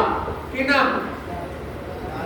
জি, মক্কার একটা সংসদ ভবন ছিল, এটার নাম হইল দারুন নাদওয়া। ওই সংসদ ভবনের ভিতরে আবু জেহেল গোটা মক্কার সব এমপিদেরকে নিয়ে পরামর্শ রাখলো, সংসদ অধিবেশন আহ্বান করলো। সেখানে বসে ওই মিটিং এর ভিতরে শয়তান মিস্টার ইবলিস একজন নজদি মুরব্বির বেশ ধরে ওই মিটিং এ শয়তান অংশগ্রহণ করলো। এবার আবু জেহেল মিটিং এর মধ্যে বলতেছে, ও মক্কার মানুষেরা শুনো রে, আমরা মুহাম্মদকে আটকাইবার জন্য যত চেষ্টা করলাম আটকাইতে পারলাম না। এবার মক্কা থেকে যারা মুসলমান হয়েছে তারা আস্তে আস্তে দেশ ছেড়ে বিদেশ চলে গেছে। এবার বলো তো দেখি মুহাম্মদ রাতকে এবার ব্যবস্থা কি গ্রহণ করা যায়? চূড়ান্ত ফয়সালা আমাদেরকে গ্রহণ করতে হবে। একজন বলল, আমরা মুহাম্মদকে পাগল বলে জাদুকর বলে আরো জোরে সুরে প্রচার করব। এবার ওই নজদি শয়তান মুরব্বি বলল, না না, এইটা হবে না, জাদুকর বলে মুহাম্মদকে আটকাইতে পারবে না।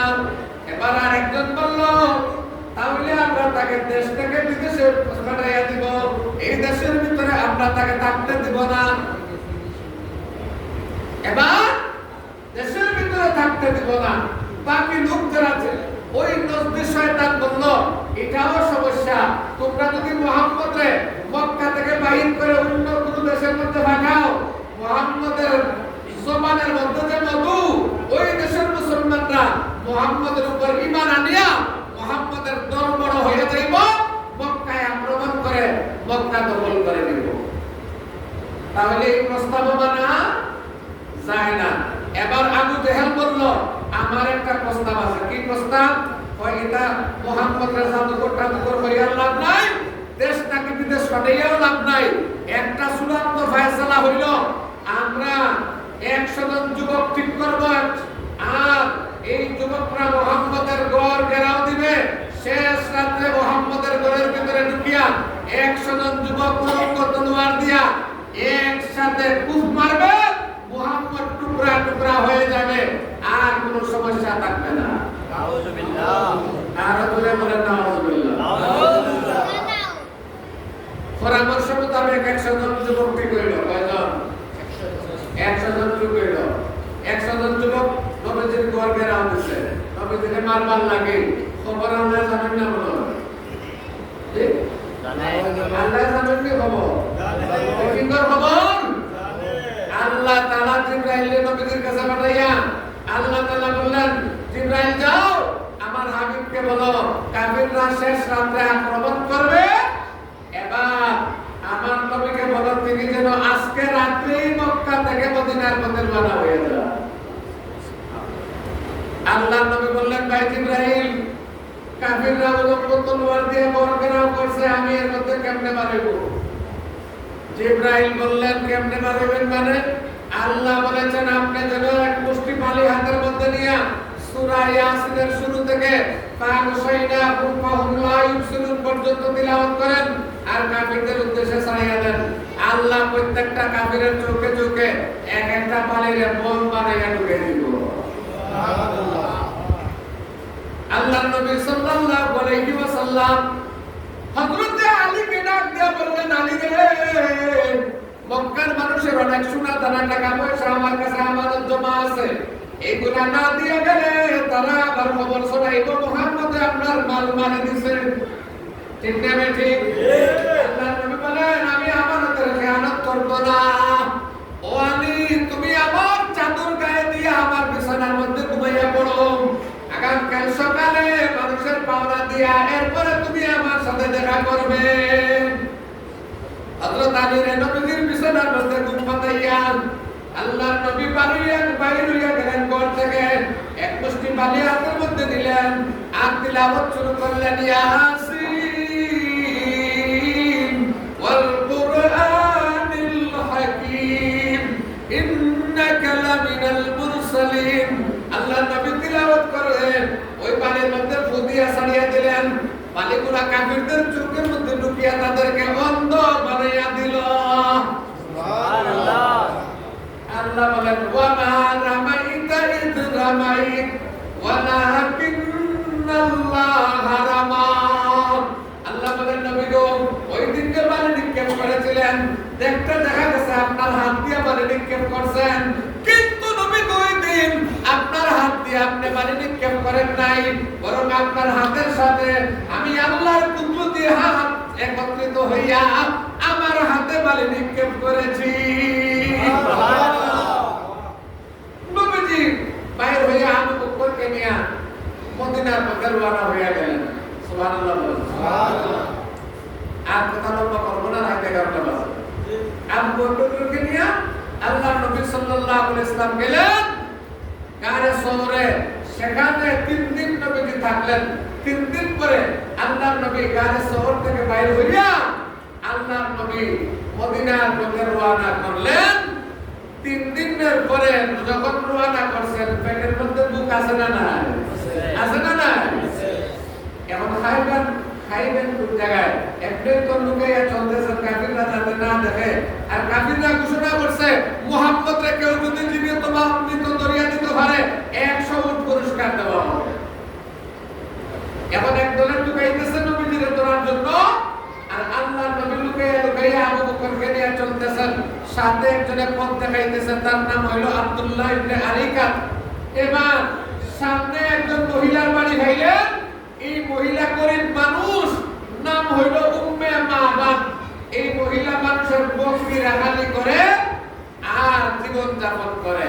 উম্মে মাবাদের বাড়িতে গিয়া আল্লাহর নবী বললেন, ও মহিলা, আমরা মুসাফির মানুষ, পেটের মধ্যে বড় বুক, তোমার এখানে অনেক ছাগল আছে, একটা ছাগল যদি দাও একটু দুধ কিনাইয়া আমরা দুধ পান করব, বিনিময়ে আমাদের পেটের বুক কিছু নিবারণ হবে। ওই মহিলা বলল, মুসাফির, এই ছাগলগুলো আমি রাখালি করি, এগুলোর মালিক আমি না, মালিক আরেকজন। মালিকের পারমিশন ছাড়া কেমনে আপনারা দুধ খাইতে দিন? আল্লাহর নবী বললেন, ঠিক আছে, যে ছাগলগুলোর বাচ্চা আছে এগুলোর দুধে মালিকের দাবি আছে, কিন্তু যে ছাগল এখনো বাচ্চা দেয় নাই এমন পাখির থেকে যদি আমি দুধ খাই তাহলে তোমার কোনো মালিকের দাবি আছে নাকি? কই না না, এটা তো আমার মালিকের দাবি নাই, কারণ পাখির থেকে যদি দুধ খাইতে পারেন, যে বকরি এখনো বাচ্চা দেয় নাই এটার দুধ আপনি খাইতে পারলে মালিকের দাবি কেমনে থাকবো? এটা তো আপনার কেরামতি। সুবহানাল্লাহ বলেন, সুবহানাল্লাহ। এবার আল্লাহর নবী সাল্লাল্লাহু আলাইহি ওয়াসাল্লামকে এমন একটা বকরি মহিলা নিয়ে দিল যে বকরি এখনো বাচ্চা দেয় নাই। নবীজি সাল্লাল্লাহু আলাইহি ওয়াসাল্লাম বিসমিল্লাহ বলে যখন বকরির উলানের মধ্যে হাত লাগাইলেন, দুধ বাইর হওয়া শুরু হয়ে গেল। সুবহানাল্লাহ। আল্লাহ নবী পেট ভরে পান করলেন, আবু বকর পেট ভরে পান করলেন, আব্দুল্লাহ ইবনে আরিকা তো পান করলেন। উম্মে মাবাদ মহিলাকে আল্লাহ নবী বললেন, উম্মে মাবাদ গো, তোমার ঘরের বালতি, তোমার ঘরের জগ, তোমার ঘরের ডেক যা আছে আনো, আর দুধ ভরিয়া নিয়ে যাও। সুবহানাল্লাহ। কইছেন কারমা মাত্রা মাত্রা কারম এটা ঘটনা হইলে মক্কা থেকে মদিনা যাইতে কত রক্ত হইল, ঠিক না? ঠিক। এখন মক্কা থেকে নবীজি মদিনায় গেলেন। মদিনায় নবীজি গেলেন নবুয়তের 13 নম্বর বছর। নবীজির বয়স তখন হইল কত বছর? 53 বছর। কত বছর? 53 বছর। নবীজির 53 বছর বয়স নবীজি মদিনায় গেলেন। মদিনায় গিয়ে নবীজি সাল্লাল্লাহু আলাইহি ওয়াসাল্লাম মক্কা থেকে নবীজি মদিনায় রওনা করছিলেন সোমবারে। মদিনায় গিয়ে নবীজি পৌঁছলেন সোমবারে। সুবহানাল্লাহ। যেদিন নবীজি মক্কা থেকে মদিনায় পৌঁছলেন সেই দিনও ছিল সোমবার। যেদিন নবীজির উপর কুরআন নাযিল হয়েছে দিনটাও ছিল সোমবার। নবীজি যেদিন জন্মগ্রহণ করলেন দিনটাও ছিল সোমবার। এই কারণে আল্লাহর নবী সোমবারে রোজা রাখতেন। সুবহানাল্লাহ। আল্লাহর নবী জন্ম দিবস পালন করতেন রোজা রাখিয়া। এটা রাখিয়া আর জুড়ে বলেন, জন্ম দিবস পালন করতেন তারিখ দিয়া না বার দিয়া? তারিখ দিয়া না বার দিয়া?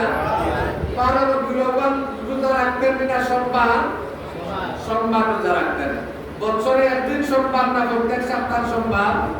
প্রত্যেক সপ্তাহ সোমবার নবী রোজা রাখতেন। নবীজি বারকে গুরুত্ব দিয়েছেন, তারিখকে নয়। সোমবারে রোজা রাখতেন। আল্লাহর নবী বলেছেন আমি সোমবারে রোজা রাখি কারণ এই দিন আমি জন্মগ্রহণ করেছি, এই দিন আমার উপরে কোরআন নাযিল হওয়া শুরু হয়েছে, এই দিন মক্কা থেকে আমি মদিনায় হিজরত করেছি। আর সোমবার দিন নবীজি ইন্তেকাল করেছেন। জোরে বলেন সুবহানাল্লাহ। এবার নবীজি মদিনার মধ্যে পৌঁছলেন, কই পৌঁছলেন? আরো জোরে বলেন, কই পৌঁছলেন? মদিনায় নবীজি পৌঁছলেন 13 নম্বর বছর। নবুয়তে কত নম্বর বছর? 13 নম্বর বছর। মদিনা যাওয়ার পরে আল্লাহ তাআলা নবীজিকে বললেন, ও আমার হাবিব, এত বছর খালি তারা মারছে আর আপনারা খালি বলছেন। এত বছর খালি মারছে আর আপনারা খালি মায়ের খাইছেন। এখন তাকে আর মায়ের খাওয়ার কোনো বাদ নাই, এখন তাকে দেওয়া লাগলো। জোরে বলুন সুবহানাল্লাহ। আরো জোরে বলুন সুবহানাল্লাহ। আল্লাহ তাআলা বলেন, ইন্নাল্লাহা আশতারা মিনাল মুমিনিনা আনফুসাহুম ওয়া আমওয়ালাহুম বিআন্না লাহুমুল জান্নাহ।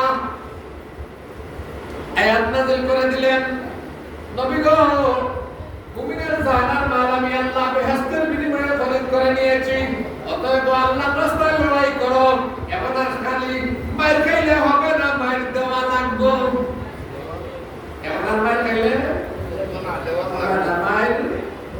লাগবে। নবীজি মার দেওয়া শুরু করলেন।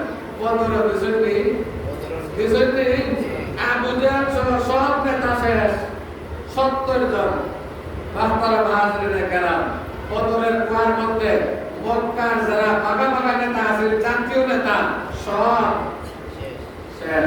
বদরের কুয়ার মধ্যে এরারে আপনার কল্লা কাটিয়া বানানো হয়েছে। আর বদরের পরে আর ওহুদ খন্দক হইয়া ইসলামের বিজয় যে শুরু হয়েছে। বাহতারা মুহাজিরিনে কেরাম যাইতে নবুয়তের 8ম বছর মক্কা থেকে নবীজি মদিনায় গেলেন। যাওয়ার 8 বছর পরে, কয় বছর পরে? মক্কা থেকে নবীজি মদিনায় গেছিলাম কয়জন? জোরে ভোকা কয়জন? প্রকাশ্য না গোপনে? প্রকাশ্য না গোপনে? গোপনে। মক্কা থেকে নবীজি গেছেন গোপনে কাফিরদের ভয়ে। 8 বছর পরে আল্লাহ তাআলা নবীজির শক্তি মদিনার এমন বাড়াই দিয়েছে, নবুয়তের 8ম বছর আল্লাহর নবী মদিনা থেকে মক্কা আক্রমণ করলেন 10,000 সাহাবায়ে কেরামের বাইরে। সুবহানাল্লাহ।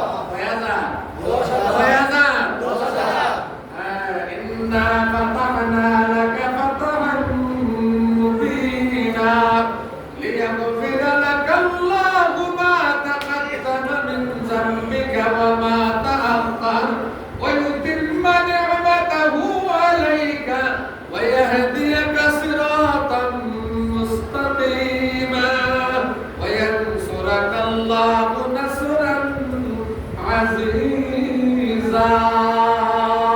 আমার ভাইরা কথা আল্লাহ কথা না, নবীজির জীবনের আলোচনা তো আমার লাগা মেসামে যদি আস্থা বছর করে কোন এক সরকার শেষ করার কথা আছে। সারা দুনিয়ার সমস্ত সাগরের বাড়ি যদি খালি হয় আর সমস্ত গাছপালা যা আছে সব যদি খনন হয় আর সারা দুনিয়ার মানুষ যদি লেখক হইয়া লিখতে থাকে, আমার নবীজির একটা প্রশংসা লিখে শেষ করতে পারবো না। আনন্দ বলেন পারবো নি?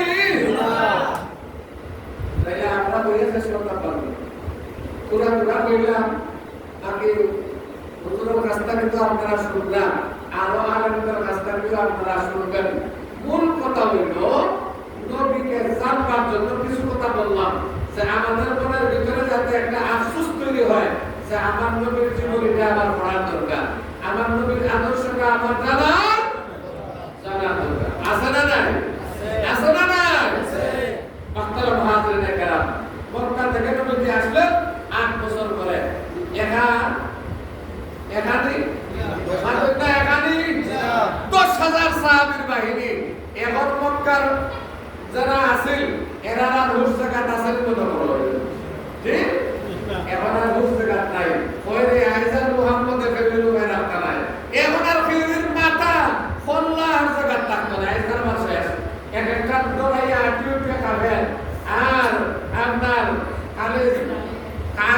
খালি কিতা দেবে, খালি মরণ দেবে, স্কুল আর পাশে। কিন্তু আল্লাহর নবীকে আল্লাহ রহমত বানাই বানাই। সুবহানাল্লাহ। দুনিয়ার কোন নেতা এমন আদর্শ দেখাইতে পারবে না। দুনিয়ার নেতাদের সিস্টেম হইল একজনের করে আরেকজনের ক্ষমতা গেলে আগরের আরে পিঠে মারে, কোরবানি জ্বালায়, ঠিক কিনা বেঠি? এই যে দুনিয়ার দল যারা আছে এরা এক দলে আরেক দলের মারেনি না মারে না? ক্ষমতার যে যায় এ পরাজিত যে আছে তার কোরবানি জ্বালায়, তার মিল ফ্যাক্টরি জ্বালায়, বাগান ফসল নষ্ট করে, এরপরে হারলে তার বউ বাচ্চাও নেয়, ঠিক কিনা বেঠি? আর আমার নবীর আদর্শ দুনিয়ার রাজা বাদশারা দেশ জয় করলে আগুন লাগাইয়া জ্বালায়।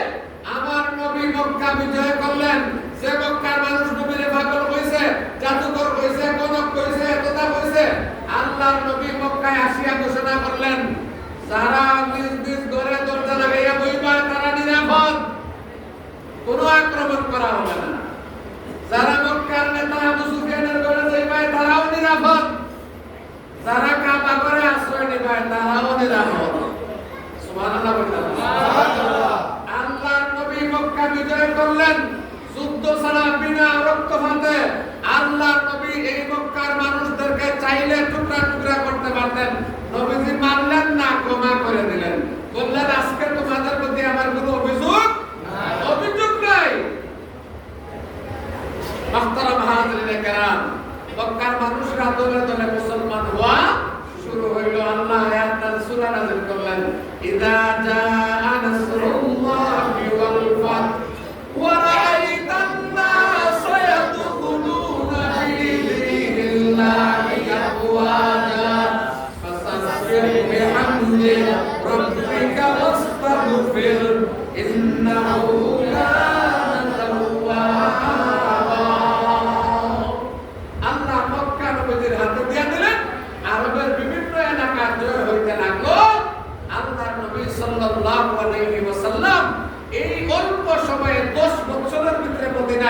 এমন একটা রাষ্ট্র তৈরি করলেন যেমন সুন্দর আদর্শ রাষ্ট্র দুনিয়াতে আর কেউ তৈরি করতে পারে নাই।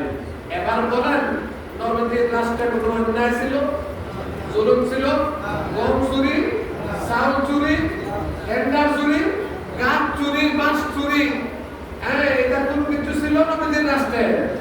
ছিল না। জান্নাতি একটা রাষ্ট্র নবী মডেল তৈরি করিয়া দিয়া গেছেন, যে রাষ্ট্রের খলিফা কাজী গাছের নিচে সাথে মধ্যে ঘুমাইতেন, পুলিশ পাহারা দেওয়া লাগতো না। এমন একটা দিন আবার আসুক, আমরা চাই না? চাই না? বলেন চাই না? চাই না? ওই দিন কি আসবে আমেরিকারে দিয়া? ওই দিন কি আসবে ভারতরে দিয়া? রাশিয়ারে দিয়া? না, ইসলাম দিয়া? ইসলাম দিয়া? কে দিয়া? ইসলাম দিয়া?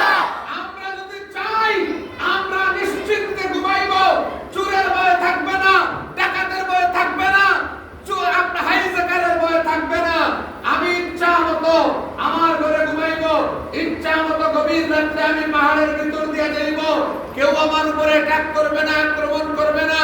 আপনি যদি চান যে কোন জালিম আপনার উপর জুলুম করবে না, কোন চেয়ারম্যান, কোন এমপি তার শক্তি বলে আপনাকে আক্রমণ করবে না, আপনার দোকানপাট ভাঙচুর করবে না, আপনার চাকরি বাকরি নষ্ট করবে না। আপনি যদি চান ইজ্জতের সাথে বসবাস করতে, মানুষের মতো সম্মান নিয়ে নিরাপত্তার সাথে বসবাস করতে, এমন একটা জীবন শুধুমাত্র ইসলাম দিতে পারে, শুধুমাত্র নবীর আদর্শই দিতে পারে। ইসলাম ছাড়া, কুরআন ছাড়া, নবীর আদর্শ বাস্তবায়ন ছাড়া কোন অবস্থায় শান্তি লাভ করা সম্ভব না, সম্ভব হবে না। এই জন্য আমি যে আয়াত তিলাওয়াত করেছিলাম, আল্লাহ বলেন ইন কুনতুম তুহিব্বুনাল্লাহ ফাত্তাবিউনি ইউহিব্বুকুমুল্লাহ। নবী বলেন তারা যদি আমি আল্লাহকে ভালোবাসতে চায়, তারা যেন আপনার নবীর আদর্শকে অনুসরণ করে। ভাই, নবীর আদর্শকে অনুসরণ করা লাগবে, নবীর সুন্নতকে ধরা লাগবে। আমরা দেশে অনেক সময় মানুষের মায়ের ধরে কে নবীরে বেশি ভালোবাসে, কে কম ভালোবাসে, একটা মারামারি আছে না? না আছে।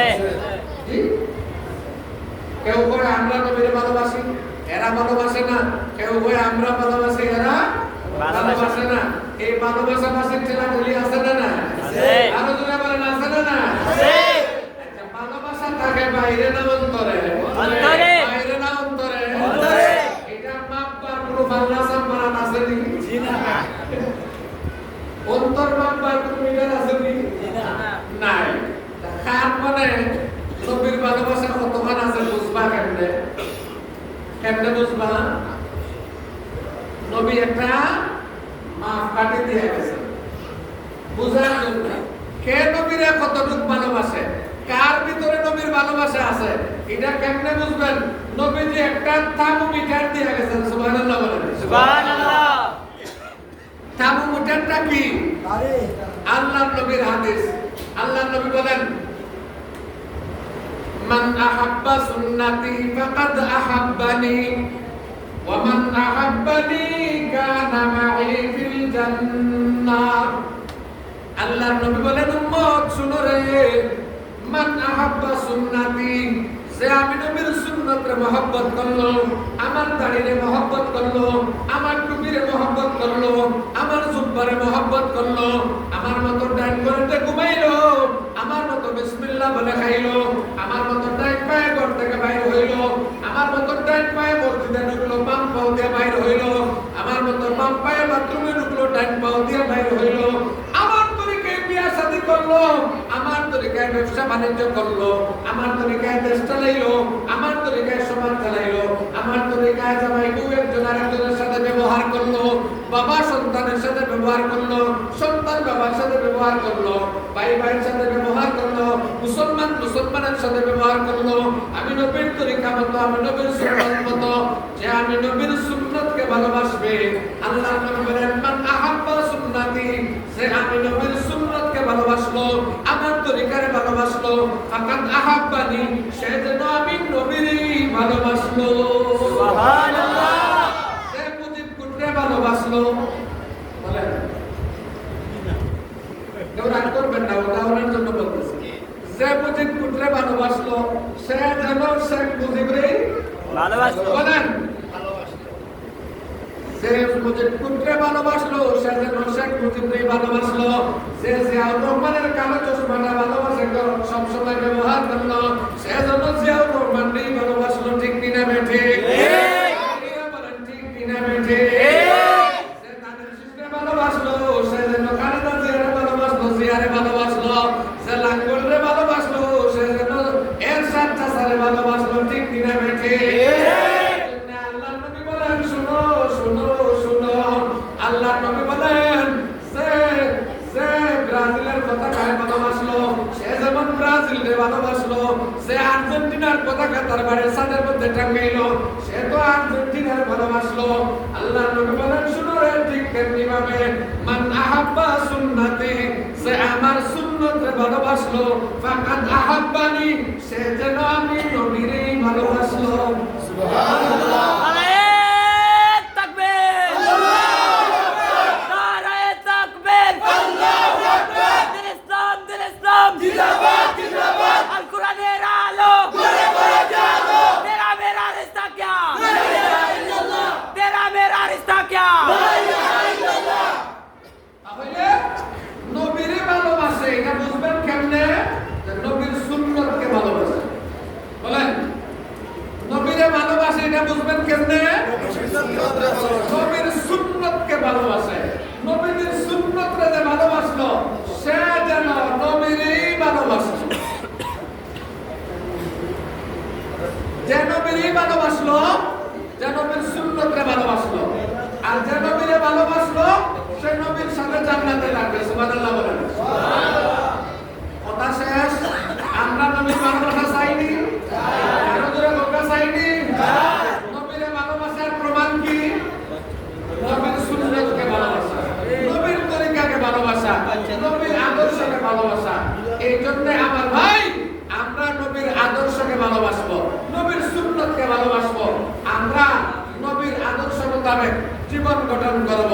আমরা প্রতিদিন অনেক সুন্নত আছে, খাবার সুন্নত আছে, ঘুমাইবার সুন্নত আসেনি? মসজিদে ঢুকবার সুন্নত আসেনি? আছে। বাড়িবার সুন্নত আসেনি? আছে। আমার সুন্নত আসেনি? আছে। একজন আরেকজনের সাথে দেখা হইলে সুন্নত আসেনি? আছে। কিতা?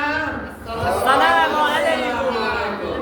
আল্লাহর নবী বলেন কেউ যদি কাউরে সালাম দেয় আসসালামু আলাইকুম, আল্লাহ তারে 10টা নেকি সাথে সাথে দান করে। সুবহানাল্লাহ। কেউ যদি বলে আসসালামু আলাইকুম ওয়া রাহমাতুল্লাহ, আল্লাহ তারে 20টা নেকি দান করে। সুবহানাল্লাহ। কেউ যদি বলে আসসালামু আলাইকুম ওয়া রাহমাতুল্লাহি ওয়া বারাকাতুহু, আল্লাহ তারে 30টা নেকি দান করে। সুবহানাল্লাহ। তাহলে সুন্নাত আমলগুলো করব ইনশাআল্লাহ। ইনশাআল্লাহ।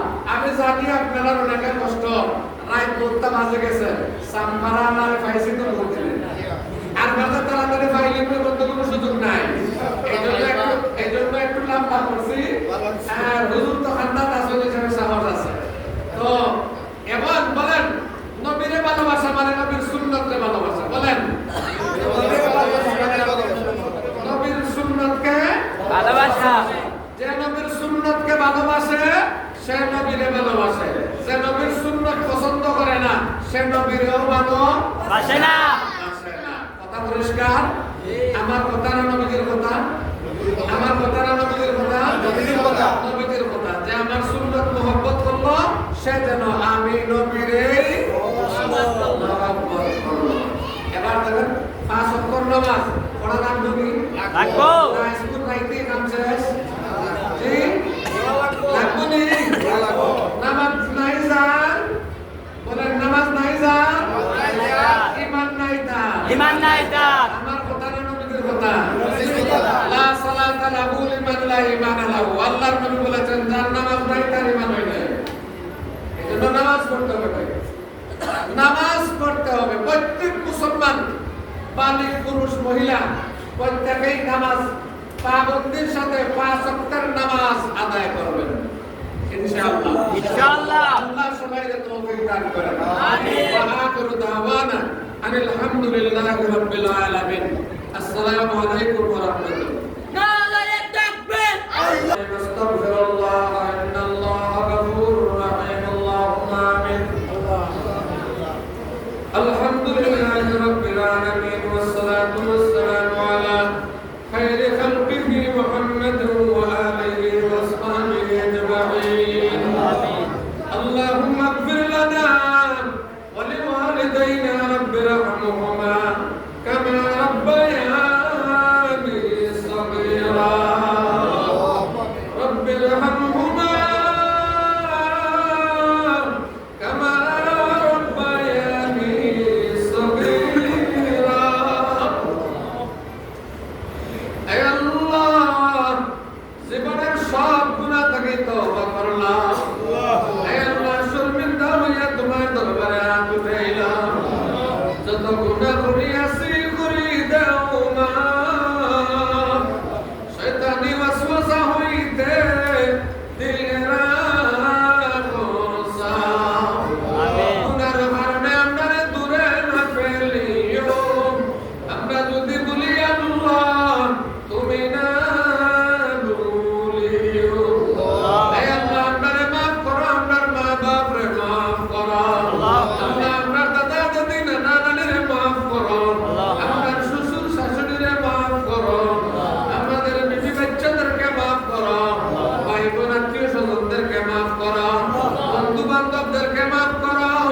মুসলিমদেরকে মাফ করো। ইয়া আল্লাহ যত মুমিন মুমিনাত কবরবাসী হয়েছেন আল্লাহ তামামের কবরকে বেহেশতের বাগান বানাও। ইয়া আল্লাহ আমাদের বেমারিদের বেমারকে শিফা ফরমাও। অভাবীদের অভাব দূর ফরমাও। ঋণগ্রস্তদেরকে ঋণ থেকে উদ্ধার ফরমাও। অশান্তিতে যারা আছে শান্তি দান ফরমাও। বেকার যারা আছে হালাল রুজি রোজগার দান করো। গরিব যারা আছে হালাল মাল দিয়ে মালদার বানিয়ে দাও। সন্তান যারা তাদেরকে নেক সন্তান দান করো। প্রত্যেকের ব্যবসা বাণিজ্য কামাই রোজগারের খয়রা বরকত দান করো। আসমানি জমিনি বালা মুসিবত থেকে সবাই হেফাজত করো। হে আল্লাহ আনসার থেকে হেফাজত করো ইয়া আল্লাহ। হে আল্লাহ আনসার দিও না, ক্যান্সার দিও না, আল্লাহ প্যারালাইসিস দিও না, আল্লাহ হার্ট অ্যাটাক করাইও না, ব্রেন স্ট্রোক করাইও না। হে আল্লাহ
শুনছেন